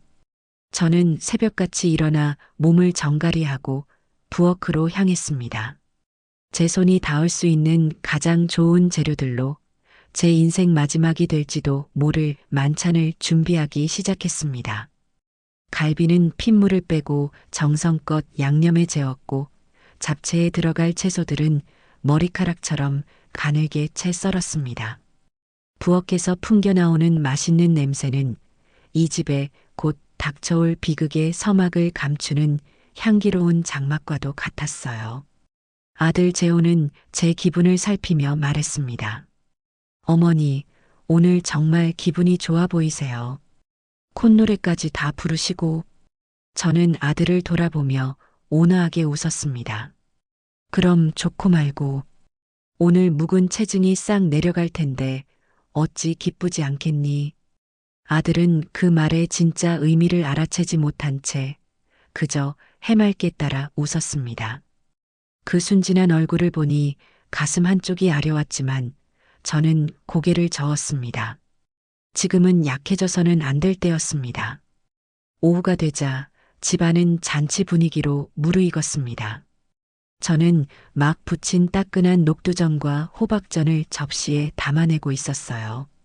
며느리는 재호의 도움을 받아 휠체어를 타고 거실로 나와 한껏 차려진 식탁을 보며 감탄사를 연발했습니다. 우와, 어머니. 이게 다 뭐예요? 거의 명절 수준인데요? 제 평생 이렇게 화려한 상은 처음 받아봐요. 화사한 원피스까지 차려입은 며느리는 승리감에 도취되어 세상에서 가장 행복한 여자의 표정을 짓고 있었습니다. 저는 그런 며느리에게 다가가 미소 띤 얼굴로 말했습니다. 오늘의 주인공인데 이 정도는 받아야지. 많이 먹어두렴. 오늘 아주 중요한 계약서에 도장을 찍으려면 기운이 있어야 하지 않겠니? 제 말에 며느리는 뭐가 그리 좋은지 호호 웃음을 터뜨렸습니다. 약속한 3시가 가까워졌습니다. 이제 제가 짜놓은 각본의 마지막 장을 펼칠 시간이었습니다. 저는 상을 차려놓은 교자상을 옮기는 척하다가 아이고 허리야 하는 비명과 함께 바닥에 털썩 주저앉았습니다. 일부러 쟁반 하나를 바닥에 떨어뜨려 쨍그랑 하는 파열음까지 만들어냈어요. 그 소리에 재호와 며느리가 동시에 저를 쳐다보았습니다. 어머니, 왜 그러세요? 어디 다치신 데 없으세요? 재호가 놀라 저에게 달려왔습니다. 저는 이마에 땀이 맺힌 것처럼 연기하며 힘겹게 말했습니다. 괜찮다, 괜찮아. 나이 먹으면 다 이렇지. 아차, 그런데 내가 정신이 없어서 제일 중요한 걸 깜빡했구나. 저는 무릎을 치며 세상에서 가장 곤란한 표정을 지었습니다. 변호사님 오시면 바로 드려야 할 서류들이 있는데 내가 그걸 안방 장롱 맨 위에 있는 낡은 자개함에 넣어뒀거든. 아이고, 이걸 어쩐다. 재호가 곧장 나섰습니다. 제가 꺼내드릴게요, 어머니. 자개함이 어디 있는데요? 저는 손사래를 치며 아들을 만류했습니다. 아니다, 아니다. 너는 키가 커서 고개 숙이다가 머리라도 부딪힐라. 그리고 그 함이 보기보다 묵직하고 오래돼서 네가 함부로 다루다가 망가뜨리기라도 하면 안 된다. 그 안에 집문서 말고도 네 애비 유품이 들어있단 말이다. 그리고는 저는 모든 망설임과 미안함을 담은 눈빛으로 휠체어에 앉은 며느리를 애처롭게 바라보았습니다. 아가, 다은아. 내가 정말 이런 부탁까지는 안 하려고 했는데 정말 면목이 없구나. 제 의도를 눈치챈 재호가 발끈했습니다. 어머니, 지금 제정신이세요? 다은이는 다리가 아파서 일어서지도 못하는 사람한테 어떻게 장롱 위에 있는 걸 꺼내달라고 하세요. 아들의 외침이 끝나기 무섭게 며느리가 재호의 팔을 잡아 끌며 속삭였습니다. 천사의 목소리였어요. 여보, 괜찮아요. 어머니께서 얼마나 다급하시면 저러시겠어요. 제가 한번 해볼게요. 휠체어에서 팔만 뻗으면 닿을 수도 있잖아요. 제가 여보보다 팔이 더 길지도 몰라요. 집문서와 시아버지의 유품이라는 말에 며느리는 자신이 이 집의 진정한 후계자임을 증명하고 싶은 강한 욕망에 사로잡힌 듯 했습니다. 저는 못 이기는 척 감격한 목소리로 말했습니다. 오, 세상에 정말이니? 네가 괜찮다면야. 아이고, 내가 이 은혜를 어떻게 갚는다니. 이제 마지막 배우를 무대에 올릴 차례였습니다. 저는 손주 민우를 불렀습니다. 아이는 맛있는 음식 냄새에 신이 나 있었어요. 저는 아이의 눈높이에 맞춰 몸을 낮추고 태블릿을 손에 쥐어주었습니다. 민우야, 우리 착한 엄마가 지금 할머니를 위해서 아주 용감한 일을 하려고 해. 우리 민우가 이 멋진 장면을 영상으로 찍어서 나중에 아빠한테 짠 하고 보여주는 깜짝 이벤트를 하는 거야. 어때? 재밌겠지? 우리 민우가 오늘 최고의 영화 감독님이 되어보는 거야. 아무것도 모르는 민우는 영화 감독이라는 말에 눈을 반짝이며 고개를 끄덕였습니다. 네, 할머니. 저 잘할 수 있어요. 저는 아이에게 녹화 버튼을 누르는 법을 알려주고 안방문이 가장 잘 보이는 소파 옆자리에 아이를 앉혔습니다. 자, 여기서 엄마가 등장하면 조용히 찍기 시작하는 거다. 액션. 며느리가 탄 휠체어가 마침내 안방으로 향했습니다. 재호가 휠체어를 밀어주려 하자 저는 결정적인 순간을 위해 마지막 카드를 꺼내 들었습니다. 재호야, 부엌에 올려놓은 갈비찜이 끓어 넘치겠다. 어서 가서 불 좀 줄이고 와. 빨리. 저는 일부러 다급하고 신경질적인 목소리로 소리쳐서 아들이 한치의 의심도 없이 부엌으로 달려가게 만들었습니다. 아들이 부엌으로 사라진 것을 확인한 저는 조용히 숨을 죽였습니다. 집안의 모든 공기가 제 편이 되어주는 것 같았어요. 민우는 작은 감독님처럼 태블릿을 꼭 쥔 채 안방을 주시하고 있었습니다. 그리고 마침내 안방에서 이 기나긴 연극의 주인공이 가면을 벗기 시작했습니다. 며느리는 휠체어에서 내려 주위를 한번 휙 둘러보았습니다. 아무도 없다는 것을 확인한 그녀의 얼굴에 제가 그토록 기다렸던 오만하고 경멸적인 미소가 떠올랐습니다. 다음 순간 그녀는 아주 익숙하고 능숙한 동작으로 몸을 숙였습니다. 자신의 발을 올가매고 있던 깁스 부츠의 벨크로를 찌익 소리를 내며 거칠게 뜯어냈습니다. 그리고는 그 거추장스러운 쇳덩이를 마치 더러운 쓰레기라도 되는 양 침대 밑 어두운 구석으로 휙 차 넣어버렸습니다.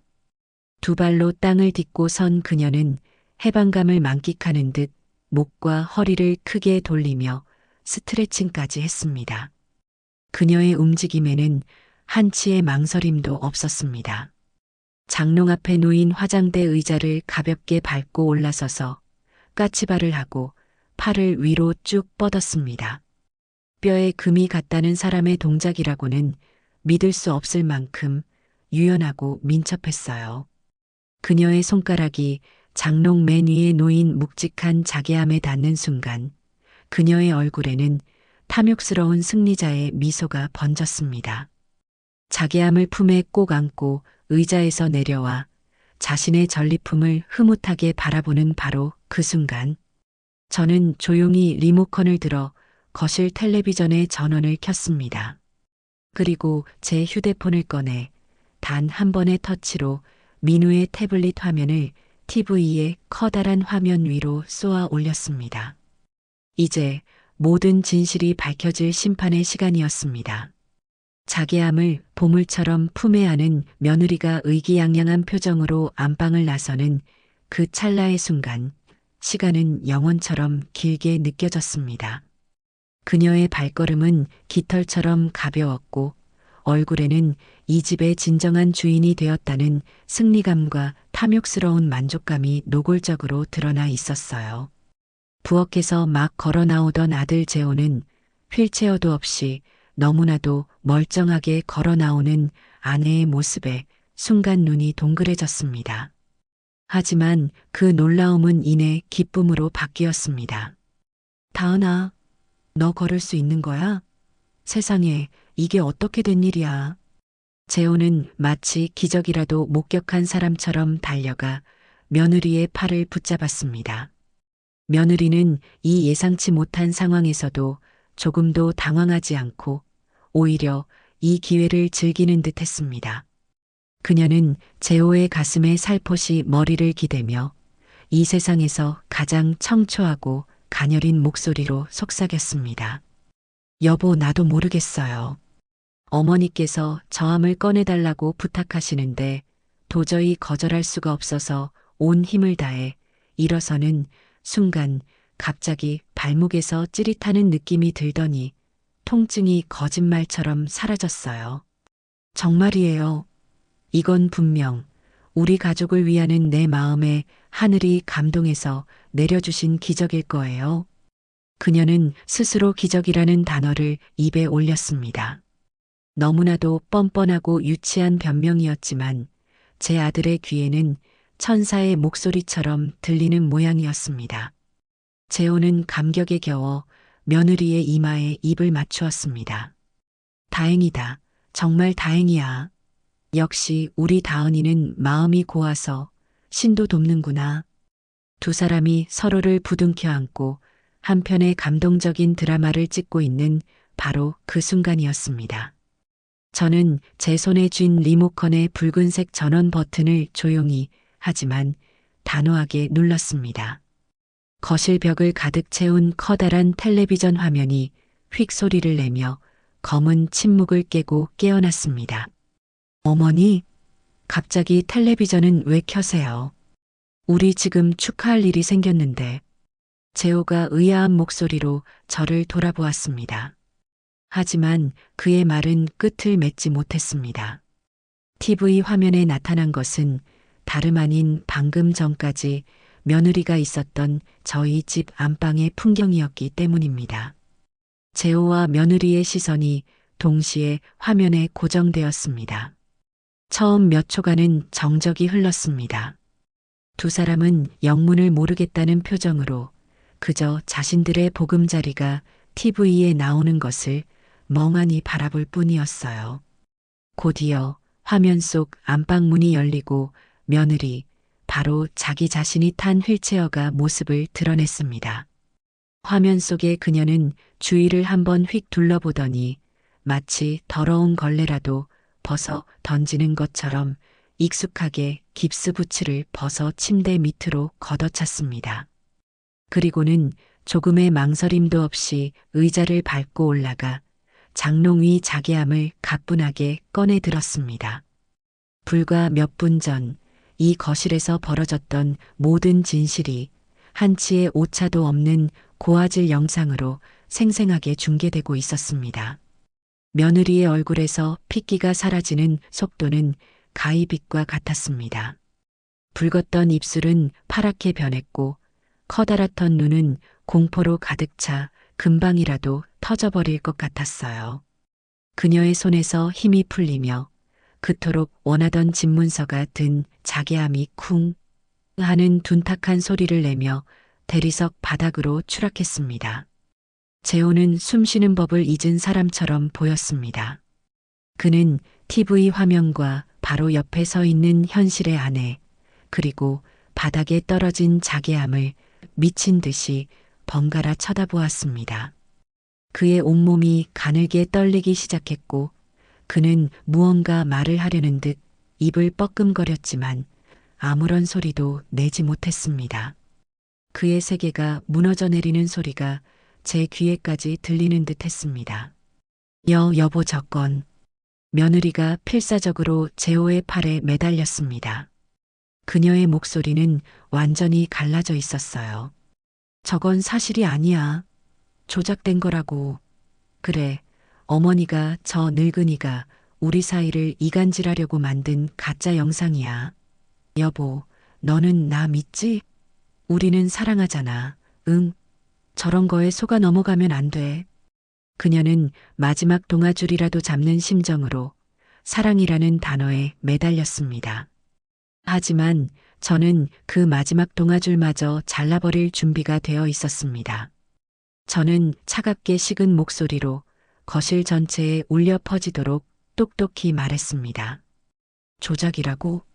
그래, 네가 추는 춤도 조작이고 네가 부르는 노래도 조작이겠지. 저는 리모컨의 다음 버튼을 눌렀습니다. 화면은 곧바로 며칠 전의 거실 풍경으로 바뀌었습니다. 화면 속 며느리는 최신 유행곡에 맞춰 신나게 몸을 흔들고 있었습니다. 그 모습은 너무나도 활기차고 건강해서 뼈에 금이 갔다는 환자의 모습이라고는 그 누구도 상상할 수 없었을 겁니다. 저는 그 영상 위로 제 목소리를 더씹혔습니다. 이 영상을 찍은 날이 언제인지 아니, 재호야? 바로 네가 네 아내가 먹고 싶다는 딸기 케이크를 사다 주려고 온 동네를 헤매던 날이란다. 네가 밖에서 고생하는 동안 네 아내는 집에서 이렇게 춤을 추고 있었던 게야. 재호는 이제 아무런 반응도 보이지 않았습니다. 그는 마치 영혼이라도 빠져나간 인형처럼 그저 화면을 응시할 뿐이었습니다. 며느리는 비명을 지르며 TV를 끄려고 달려들었지만 저는 한 발 먼저 다음 영상을 재생했습니다. 화면은 어두워지고 며느리의 목소리만이 선명하게 흘러나왔습니다. 이번 회상에 보험금만 제대로 나오면 실장님 돈부터 깨끗하게 해결해 드릴게요. 보험금이라는 단어가 나오자 저는 테이블 위에 준비해 두었던 서류 뭉치들을 재호의 눈앞에 하나씩 펼쳐 놓았습니다.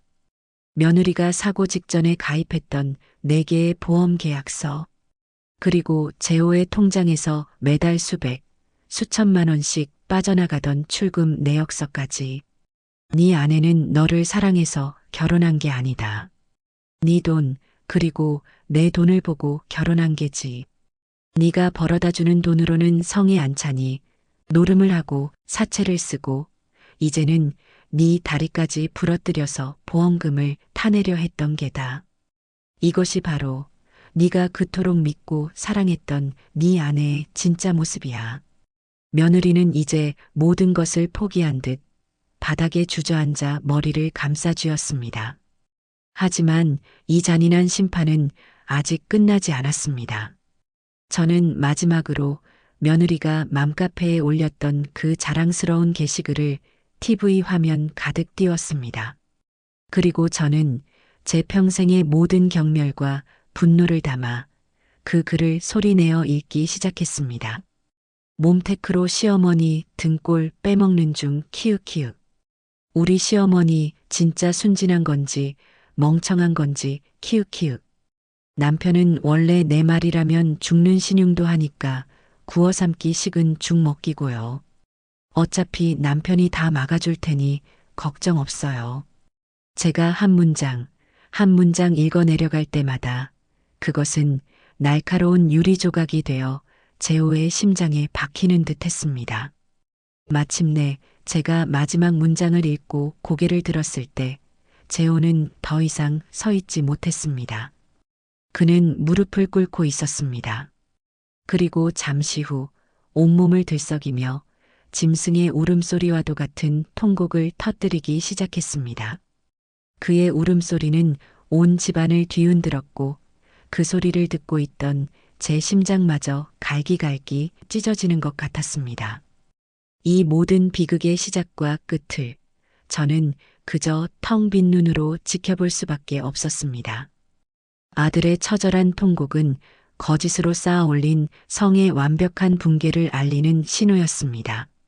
모든 것이 만천하에 드러난 순간 며느리는 더 이상 연약한 피해자인 척하지 않았습니다. 바닥에 주저앉아 머리를 감싸 쥐고 있던 그녀는 천천히 고개를 들었습니다.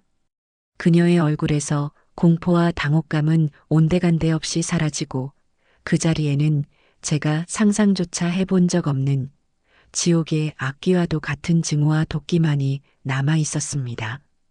그녀는 무너져 내린 남편을 벌레 보듯 쳐다보더니 이내 모든 분노를 저에게로 돌렸습니다. 하하하. 그녀는 정신 나간 사람처럼 웃기 시작했습니다. 그래, 이제 만족해? 이 늙은 독사 같은 게 처음부터 이 집구석에 들어온 나를 잡아먹지 못해서 안달이더니 기어이 이런 쇼까지 벌여. 당신이 처음부터 나를 가족으로만 받아줬어도 내가 이 지경까지는 안 왔을 거야. 이게 다 누구 때문인데? 다 당신 때문이야. 그녀는 소파 위에 있던 쿠션을 집어 제 얼굴을 향해 힘껏 던졌습니다. 저는 피하지 않고 그 쿠션을 꼿꼿이 맞았습니다. 쿠션이 바닥으로 힘없이 떨어지는 것을 보며 저는 차갑게 말했습니다. 지금 네가 무슨 말을 하는지나 알고 있는 것이냐.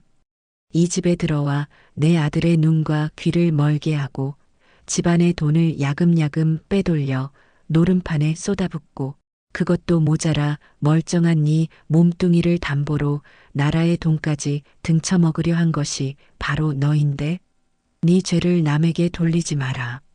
역겹기 짝이 없으니. 제 말에 며느리는 코웃음을 치며 더욱더 추악한 본성을 드러냈습니다. 죄라고? 웃기지 마. 당신 아들이 얼마나 무능하고 멍청한지 당신은 몰라. 저 남자가 조금이라도 더 똑똑하고 돈을 많이 벌어왔어 봐. 내가 왜 사채까지 쓰고 이런 위험한 짓을 계획했겠어? 당신은 이 크고 좋은 집에 떡하니 버티고 앉아서 평생을 여왕처럼 살아왔으면서 나는 왜 저 남자의 쥐꼬리만 한 월급에 맞춰서 아등바등 살아야 하는데 그게 불공평하다고 생각해 본 적 없어? 나는 그냥 내 몫을 찾으려고 한 것뿐이야. 내 젊음과 내 인생을 이딴 집에 바친 데가. 그녀의 입에서는 상상조차 할 수 없는 망언들이 쏟아져 나왔습니다. 바닥에 쓰러져 있던 재호가 그 말을 듣고 천천히 몸을 일으켰습니다. 그의 눈은 핏발이 서 있었고 텅 비어 있었습니다. 그는 사랑했던 여자의 입에서 쏟아지는 자신과 자신의 가족을 향한 저주와도 같은 말들을 마치 처음 듣는 외국어처럼 멍하니 듣고 있었어요. 그는 평생을 바쳐 지키고 사랑했던 존재가 실은 자신을 좀먹는 암덩어리였다는 사실을 그제야 깨닫고 있었습니다. 저는 더 이상 이 더러운 광경을 지켜볼 수가 없었습니다. 저는 말없이 제 방으로 들어가 미리 꾸려두었던 작은 여행 가방을 들고 나왔습니다. 그리고 그 가방을 며느리의 발치에 소리나게 던졌습니다. 그 안에 네가 입고 갈 옷 몇 벌과 속옷가지를 넣어두었다. 그것만 가지고 지금 당장 내 집에서 꺼져라. 며느리는 가방을 발로 툭 차며 비웃었습니다. 나가라고? 내가 왜 나가? 이 집, 이제 곧 내 이름으로 될 건데. 당신이 분명히 변호사 불러서 명예 이전해준다고 약속했잖아. 하늘이 두 쪽 나도 그럴 일은 없다. 너같이 인간의 탈을 쓴 짐승에게는 이 집의 문지방조차 넘겨줄 수 없다. 아, 그리고 네가 그토록 애지중지하던 그 명품 가방들과 보석들. 그것들은 네가 내 아들의 등골을 빼먹은 증거품들이니 하나도 남김없이 이 집에 두고 가야 할 것이다. 뭐라고? 이 미친 늙은이가 진짜. 며느리가 이성을 잃고 제 머리채라도 잡을 듯이 달려드는 순간이었습니다. 그동안 조각상처럼 굳어있던 재호가 움직였습니다.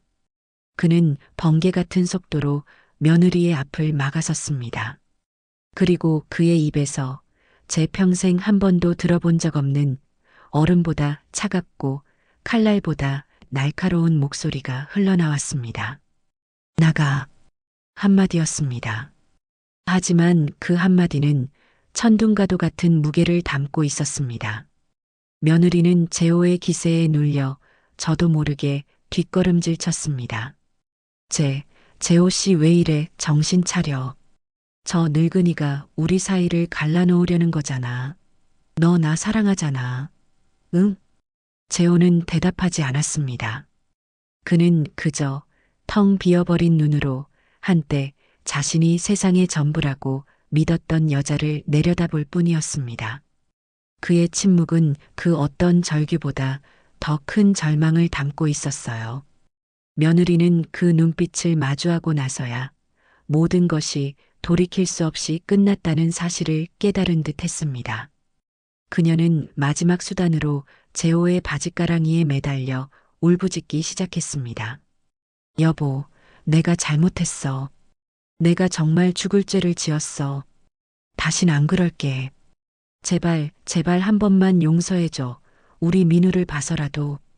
민우라는 이름이 나오자 재호의 텅 빈 눈동자에 비로소 무언가 감정이 떠올랐습니다. 그것은 불꽃과도 같은 분노였습니다. 그 더러운 입에 내 아들 이름 담지 마. 재호는 매달리는 며느리의 손을 뿌리치고 제 옆에 와서 섰습니다. 그리고 저를 대신해 이 길고 길었던 악연의 종지부를 찍었습니다. 이혼 서류는 변호사 통해서 보낼 테니 그런 줄 알아. 위자료? 꿈도 꾸지 마. 네가 내 통장에서 빼돌린 돈, 그리고 우리 어머니 돈까지 단 한 푼도 남김없이 다 받아낼 테니까. 그리고 만약 단 한 번이라도 내 아들 눈앞에 나타나면 그땐 내가 너를 내 손으로 죽여버릴 거야. 그것은 더 이상 제가 알던 순하고 무르기만 하던 아들의 모습이 아니었습니다. 한 남자가, 한 아버지가 자신의 가정을 지키기 위해 내뱉는 처절한 절규였습니다. 며느리는 그제야 모든 희망을 버린 듯 바닥에 주저앉아 악을 쓰기 시작했습니다. 두고 봐. 니네들 평생 불행하게 살 거야. 내가 매일 밤 너희들이 망하라고 저주를 퍼부을 거니까. 며느리는 마지막 저주를 남기고 바닥에 있던 자신의 가방을 움켜쥔 채 비틀거리며 일어섰습니다. 그리고는 뒤도 돌아보지 않고 현관문을 향해 달려갔습니다. 쾅! 하고 세상이 무너지는 듯한 소리와 함께 문이 닫히고 집 안에는 지독한 침묵만이 남았습니다. 재호는 그 자리에 못 박힌 듯 서 있었고 저는 이 모든 소란에 놀라 방문 틈으로 밖을 내다보는 손주 민우와 눈이 마주쳤습니다. 저는 아이에게 다가가 세상의 모든 풍파를 막아주겠다는 듯 작고 떨리는 그 어깨를 힘껏 끌어안았습니다. 며느리가 폭풍처럼 사라진 집은 마치 거대한 태풍이 휩쓸고 지나간 폐허와도 같았습니다. 화려하게 차려졌던 잔치상은 차갑게 식어볼품 없이 널브러져 있었고 거실 바닥에는 깨진 자개함의 조각들이 상처처럼 흩어져 있었습니다. 아들 재호는 그 폐허의 한가운데서 마치 길을 잃은 아이처럼 한참을 멍하니 서 있었습니다. 저는 그런 아들에게 아무 말도 건네지 않았습니다. 지금 그에게 필요한 것은 위로가 아니라 스스로의 힘으로 이 잿더미 위에서 일어설 시간이었습니다. 그날 밤 우리 세 식구는 누구도 잠을 이루지 못했습니다. 저와 민우는 한 방에 누웠고 아들은 거실 소파에 홀로 누워 밤을 지새웠습니다. 다음 날 아침 동이 트자마자 재호는 말없이 집안을 치우기 시작했습니다.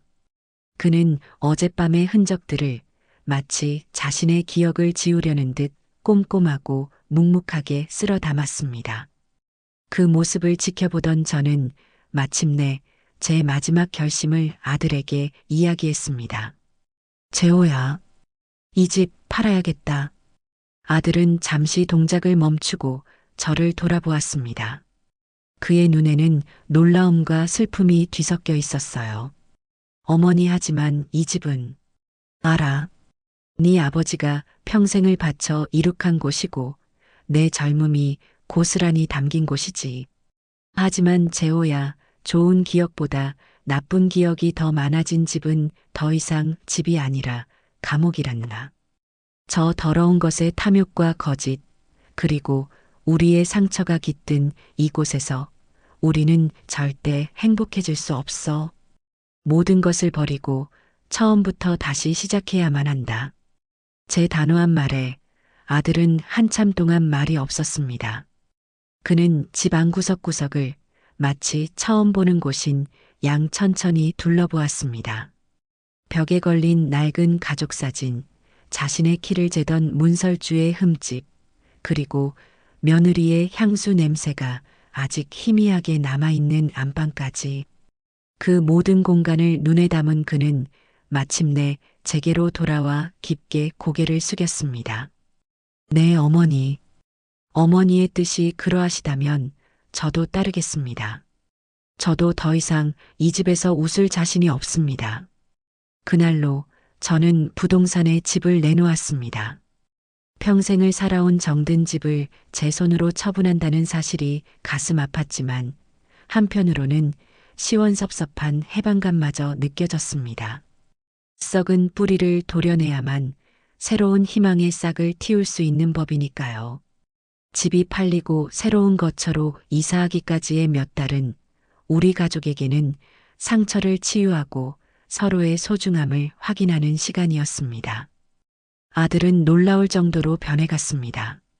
그는 깨끗한 와이셔츠를 입고 출근하던 사무직을 그만두고 작업복을 입고 먼지를 뒤집어 쓰는 인테리어 현장에서 일을 시작했습니다. 매일 저녁 녹초가 되어 돌아오는 아들의 얼굴에는 고단함이 가득했지만 예전처럼 공허하거나 불안해 보이지 않았어요. 땀 흘려 일하는 정직한 노동 속에서 그는 잃어버렸던 자기 자신을 조금씩 되찾아가고 있었습니다. 그는 더 이상 민우에게 무심한 아빠가 아니었습니다. 주말이면 어김없이 아들의 손을 잡고 밖으로 나갔습니다. 함께 땀 흘리며 축구를 하고 서툰 솜씨로 김밥을 싸서 소풍을 갔습니다. 그리고 어느 날 저녁 아들은 민우의 앞에 조용히 무릎을 꿇었습니다. 민우야, 아들, 아빠가 정말 미안하다. 아빠가 너무 어리석고 나쁜 아빠였어. 우리 아들이 그렇게 힘들고 무서웠을 텐데 아빠는 아무것도 모르고 엄마 말만 믿었어. 아빠가 우리 아들을 지켜주지 못해서 정말 미안하다. 아빠를 용서해 줄 수 있겠니? 아들의 눈에서 굵은 눈물방울이 떨어졌습니다. 민우는 말없이 다가가 작은 손으로 아빠의 눈물을 닦아주었습니다. 그리고는 아빠의 목을 힘껏 끌어안았어요. 두 부자가 서로를 부둥켜 안고 한참을 그렇게 있었습니다. 그 모습을 바라보며 저는 비로소 제 힘겨웠던 싸움이 진정한 승리로 끝났음을 깨달을 수 있었습니다. 마침내 우리는 정들었던 2층 집을 떠나는 날을 맞았습니다. 텅 빈 집은 생각보다 훨씬 더 넓고 낯설게 느껴졌습니다. 저는 집안 곳곳을 둘러보며 남편과 함께 웃고 울었던 지난 세월과 조용히 작별 인사를 나누었습니다. 저는 집을 판 돈으로 민우와 함께 살 아담하고 햇볕이 잘 드는 아파트 한 채를 얻었습니다. 그리고 아들에게는 작은 오피스텔 한 채를 얻어주었습니다. 이건 주는 게 아니다. 네가 독립해서 민우에게 떳떳한 아버지가 될 때까지 내가 맡아두는 거다. 언젠가 네 힘으로 이보다 더 좋은 집을 마련해서 민우와 나를 초대해야 한다. 알겠니? 아들은 말없이 고개를 끄덕였습니다. 그의 눈에는 감사함과 함께 반드시 그렇게 하겠다는 굳은 의지가 담겨 있었습니다. 새로운 집에 이사 온 첫날 저녁, 저는 아들을 저희 집으로 불렀습니다. 이삿짐도 다 풀지 못해 어수선했지만 저는 작은 냄비에 된장찌개를 끓이고 냉장고에 있던 계란으로 투박한 계란말이를 만들었습니다. 화려한 잔치상도 값비싼 그릇도 없었지만 우리 세 식구는 조촐한 식탁에 둘러앉아 그 어느 때보다도 맛있는 저녁을 먹었습니다. 식사를 마친 뒤 저는 베란다 창가에 서서 바깥 풍경을 바라보았습니다. 예전 집처럼 넓은 정원은 없었지만 창문 너머로 보이는 도시의 불빛들이 보석처럼 아름답게 반짝이고 있었어요. 재호가 제 옆으로 다가와 섰습니다. 어머니, 감사합니다. 그리고 죄송합니다. 됐다. 이제 죄송하다는 말은 그만하거라. 그 대신 앞으로 네 삶으로 증명해 보여라. 얼마나 멋진 아들인지, 얼마나 훌륭한 아버지가 될 수 있는지를 말이다. 저는 아들의 어깨를 두드려 주었습니다. 제 옆에서는 민우가 뭐가 그리 좋은지 새로 산 크레파스로 스케치북에 그림을 그리고 있었습니다. 아이가 그린 그림 속에는 작은 아파트 창문 아래 세 사람이 손을 꼭 잡고 활짝 웃고 있는 모습이 담겨 있었습니다. 저는 가족을 잃은 것이 아니었습니다. 가족이라는 이름의 허울을 깨부수고 비로소 진정한 의미의 가족을 되찾은 것입니다. 비록 많은 것을 잃고 돌아왔지만 우리에게는 돈으로 살 수 없는 서로에 대한 믿음과 사랑이 남아 있었습니다. 그것만으로도 앞으로의 험난한 세상을 살아갈 이유는 충분했습니다. 창밖의 별들이 상처를 딛고 일어선 우리 세 식구의 새로운 시작을 축복해주는 것처럼 유난히 따뜻하고 다정하게 반짝이는 밤이었습니다. 그 지옥 같던 폭풍이 지나가고 꼭 1년이라는 시간이 흘렀습니다. 계절이 4번을 꼬박 바뀌는 동안 우리의 삶에도 많은 것들이 변했어요. 낡고 큰 2층 집을 떠나 새로 자리 잡은 이 아담한 아파트는 이제 더 이상 낯선 공간이 아닌 우리 가족의 따뜻한 보금자리가 되었습니다. 저는 아침에 눈을 뜨면 가장 먼저 베란다에 나가 제가 가꾸는 작은 화초들에게 물을 줍니다. 파릇파릇 돋아나는 새순을 보고 있으면 우리의 삶도 저 화초들처럼 다시금 생명력을 되찾고 있다는 생각에 마음이 절로 평화로워져요. 가장 큰 변화는 역시 아들 재호에게 찾아왔습니다. 처음 몇 달간 아들은 죄책감과 상실감에 시달리며 힘겨운 시간을 보냈어요. 밤마다 거실에서 홀로 술잔을 기울이는 날도 많았고 잠을 자다가 악몽이라도 꾸는지 끙끙 앓는 소리를 내기도 했습니다. 저는 그런 아들을 섣불리 위로하거나 다그치지 않았습니다. 그저 묵묵히 아침마다 따뜻한 해장국을 끓여주고 달아빠진 아들의 작업복을 깨끗이 빨아 개어 놓을 뿐이었죠. 상처에 새살이 돋아나려면 충분히 아파하고 스스로 이겨내려는 의지가 필요한 법이니까요. 시간이 약이었을까요? 아니면 땀 흘리는 노동이 약이었을까요? 아들은 인테리어 현장에서 꾸준히 일을 마다치 않고 일하며 조금씩 과거의 그늘에서 벗어나기 시작했습니다. 그의 얼굴에서 어둡던 그림자가 걷히고 예전에는 볼 수 없었던 단단하고 건강한 생기가 돌기 시작했어요. 무엇보다 아들은 더 이상 도망치지 않고 자신의 삶을 정면으로 마주하기 시작했습니다. 그는 민우에게 둘도 없는 친구이자 든든한 아버지가 되어 주었습니다. 주말이면 두 부자는 뭐가 그리 좋은지 온 집안이 떠나가라 웃고 떠들었고 그 웃음소리가 제가 살아가는 가장 큰 이유가 되어 주었습니다. 오늘은 토요일이었습니다. 아들은 일을 쉬는 날이라 아침 일찍부터 민우와 함께 저희 집으로 건너왔어요. 어머니, 저 왔습니다. 민우야, 할머니한테 인사드려야지. 할머니, 안녕하세요. 아들의 손을 잡고 들어서는 민우의 얼굴이 해맑았습니다. 아이는 더 이상 그늘진 구석 없이 밝고 건강하게 자라주고 있었어요. 저는 현관문 앞에서 두 사람을 맞으며 활짝 웃었습니다. 어서 오너라. 마침 점심으로 너희들이 좋아하는 김치찜을 하던 참이었다. 그런데 아들의 손에는 큼직한 서류 봉투 하나가 들려 있었습니다. 식사를 마친 뒤 과일을 깎아내오자 아들이 머뭇거리며 그 봉투를 제 앞에 내밀었습니다. 어머니, 이거 받으세요.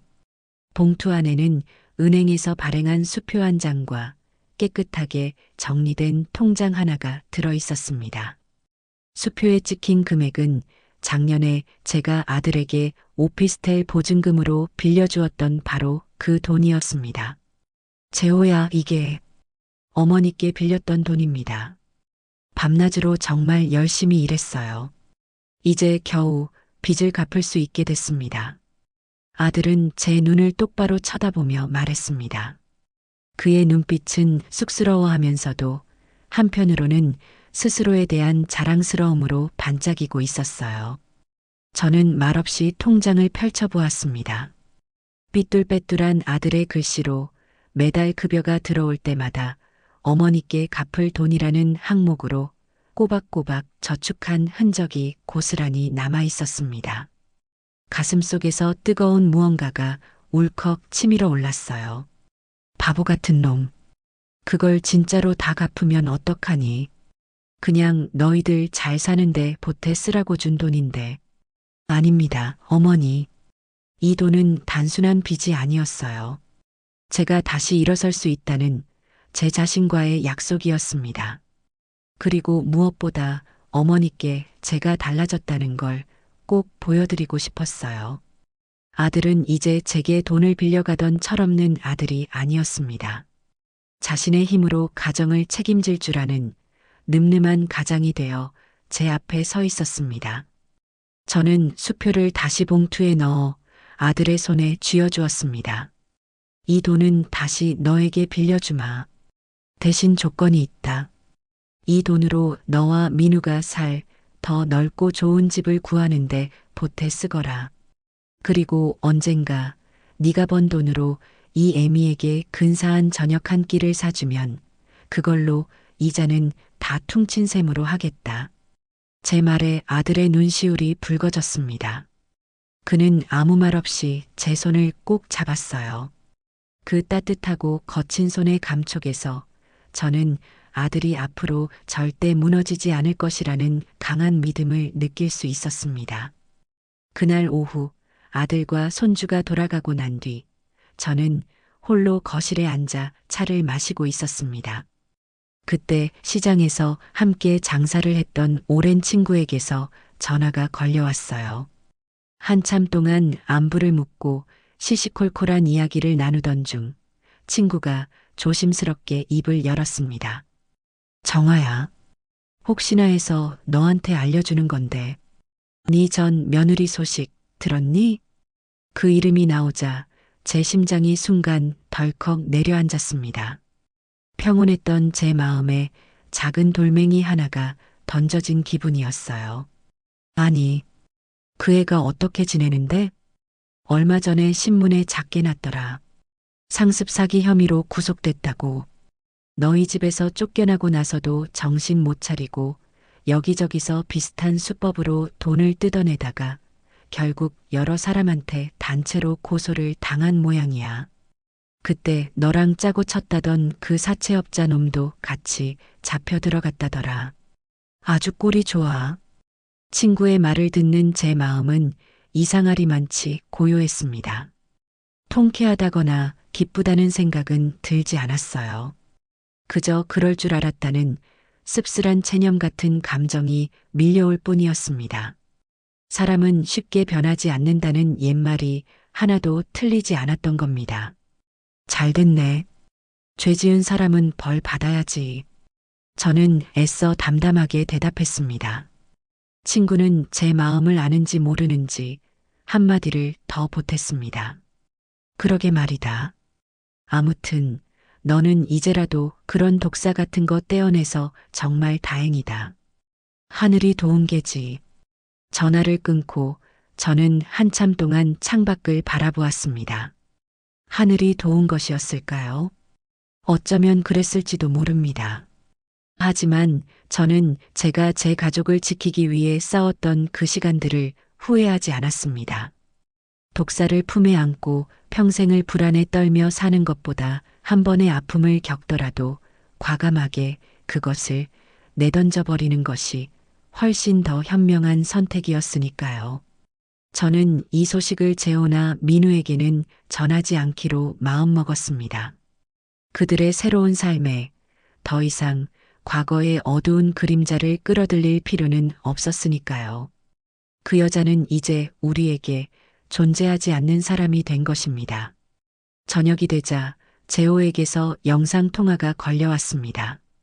화면 속에는 민우와 함께 저녁을 먹고 있는 아들의 모습이 보였습니다. 할머니, 저 오늘 아빠랑 떡볶이 만들었어요. 맛있어요. 민우는 입가에 고추장 양념을 잔뜩 묻힌 채 화면 속의 저를 향해 손을 흔들었습니다. 그 뒤로 보이는 아들의 작은 오피스텔은 비록 좁고 낡았지만 두 부자의 웃음소리로 가득 차 따뜻하고 행복해 보였습니다. 그래, 많이 먹어라. 우리 강아지들. 전화를 끊고 저는 자리에서 일어나 베란다로 나갔습니다. 서늘한 저녁 공기가 기분 좋게 뺨을 스쳤어요. 도시의 불빛들이 하나둘씩 켜지며 밤하늘의 별처럼 반짝이고 있었습니다. 저는 저 수많은 불빛 중 하나인 제 아들의 집을 상상해 보았습니다. 저는 문득 집이란 무엇일까 하는 생각을 했습니다. 예전에 저는 넓은 마당이 있는 2층 집이 좋은 집이라고 생각했습니다. 하지만 이제는 압니다. 진짜 좋은 집은 건물의 크기나 가격으로 정해지는 것이 아니라는 것을요. 서로를 믿고 아껴주는 가족이 함께 모여 웃을 수 있는 곳.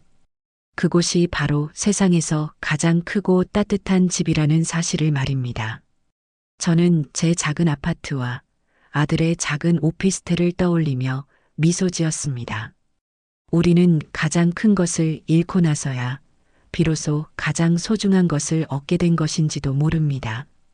창밖으로 불어오는 상쾌한 바람을 맞으며 저는 제 옆에 있는 사랑하는 아들과 손주의 행복한 미래를 조용히 기도했습니다. 그것으로 충분했습니다. 더 이상 제 삶에 폭풍은 없을 겁니다.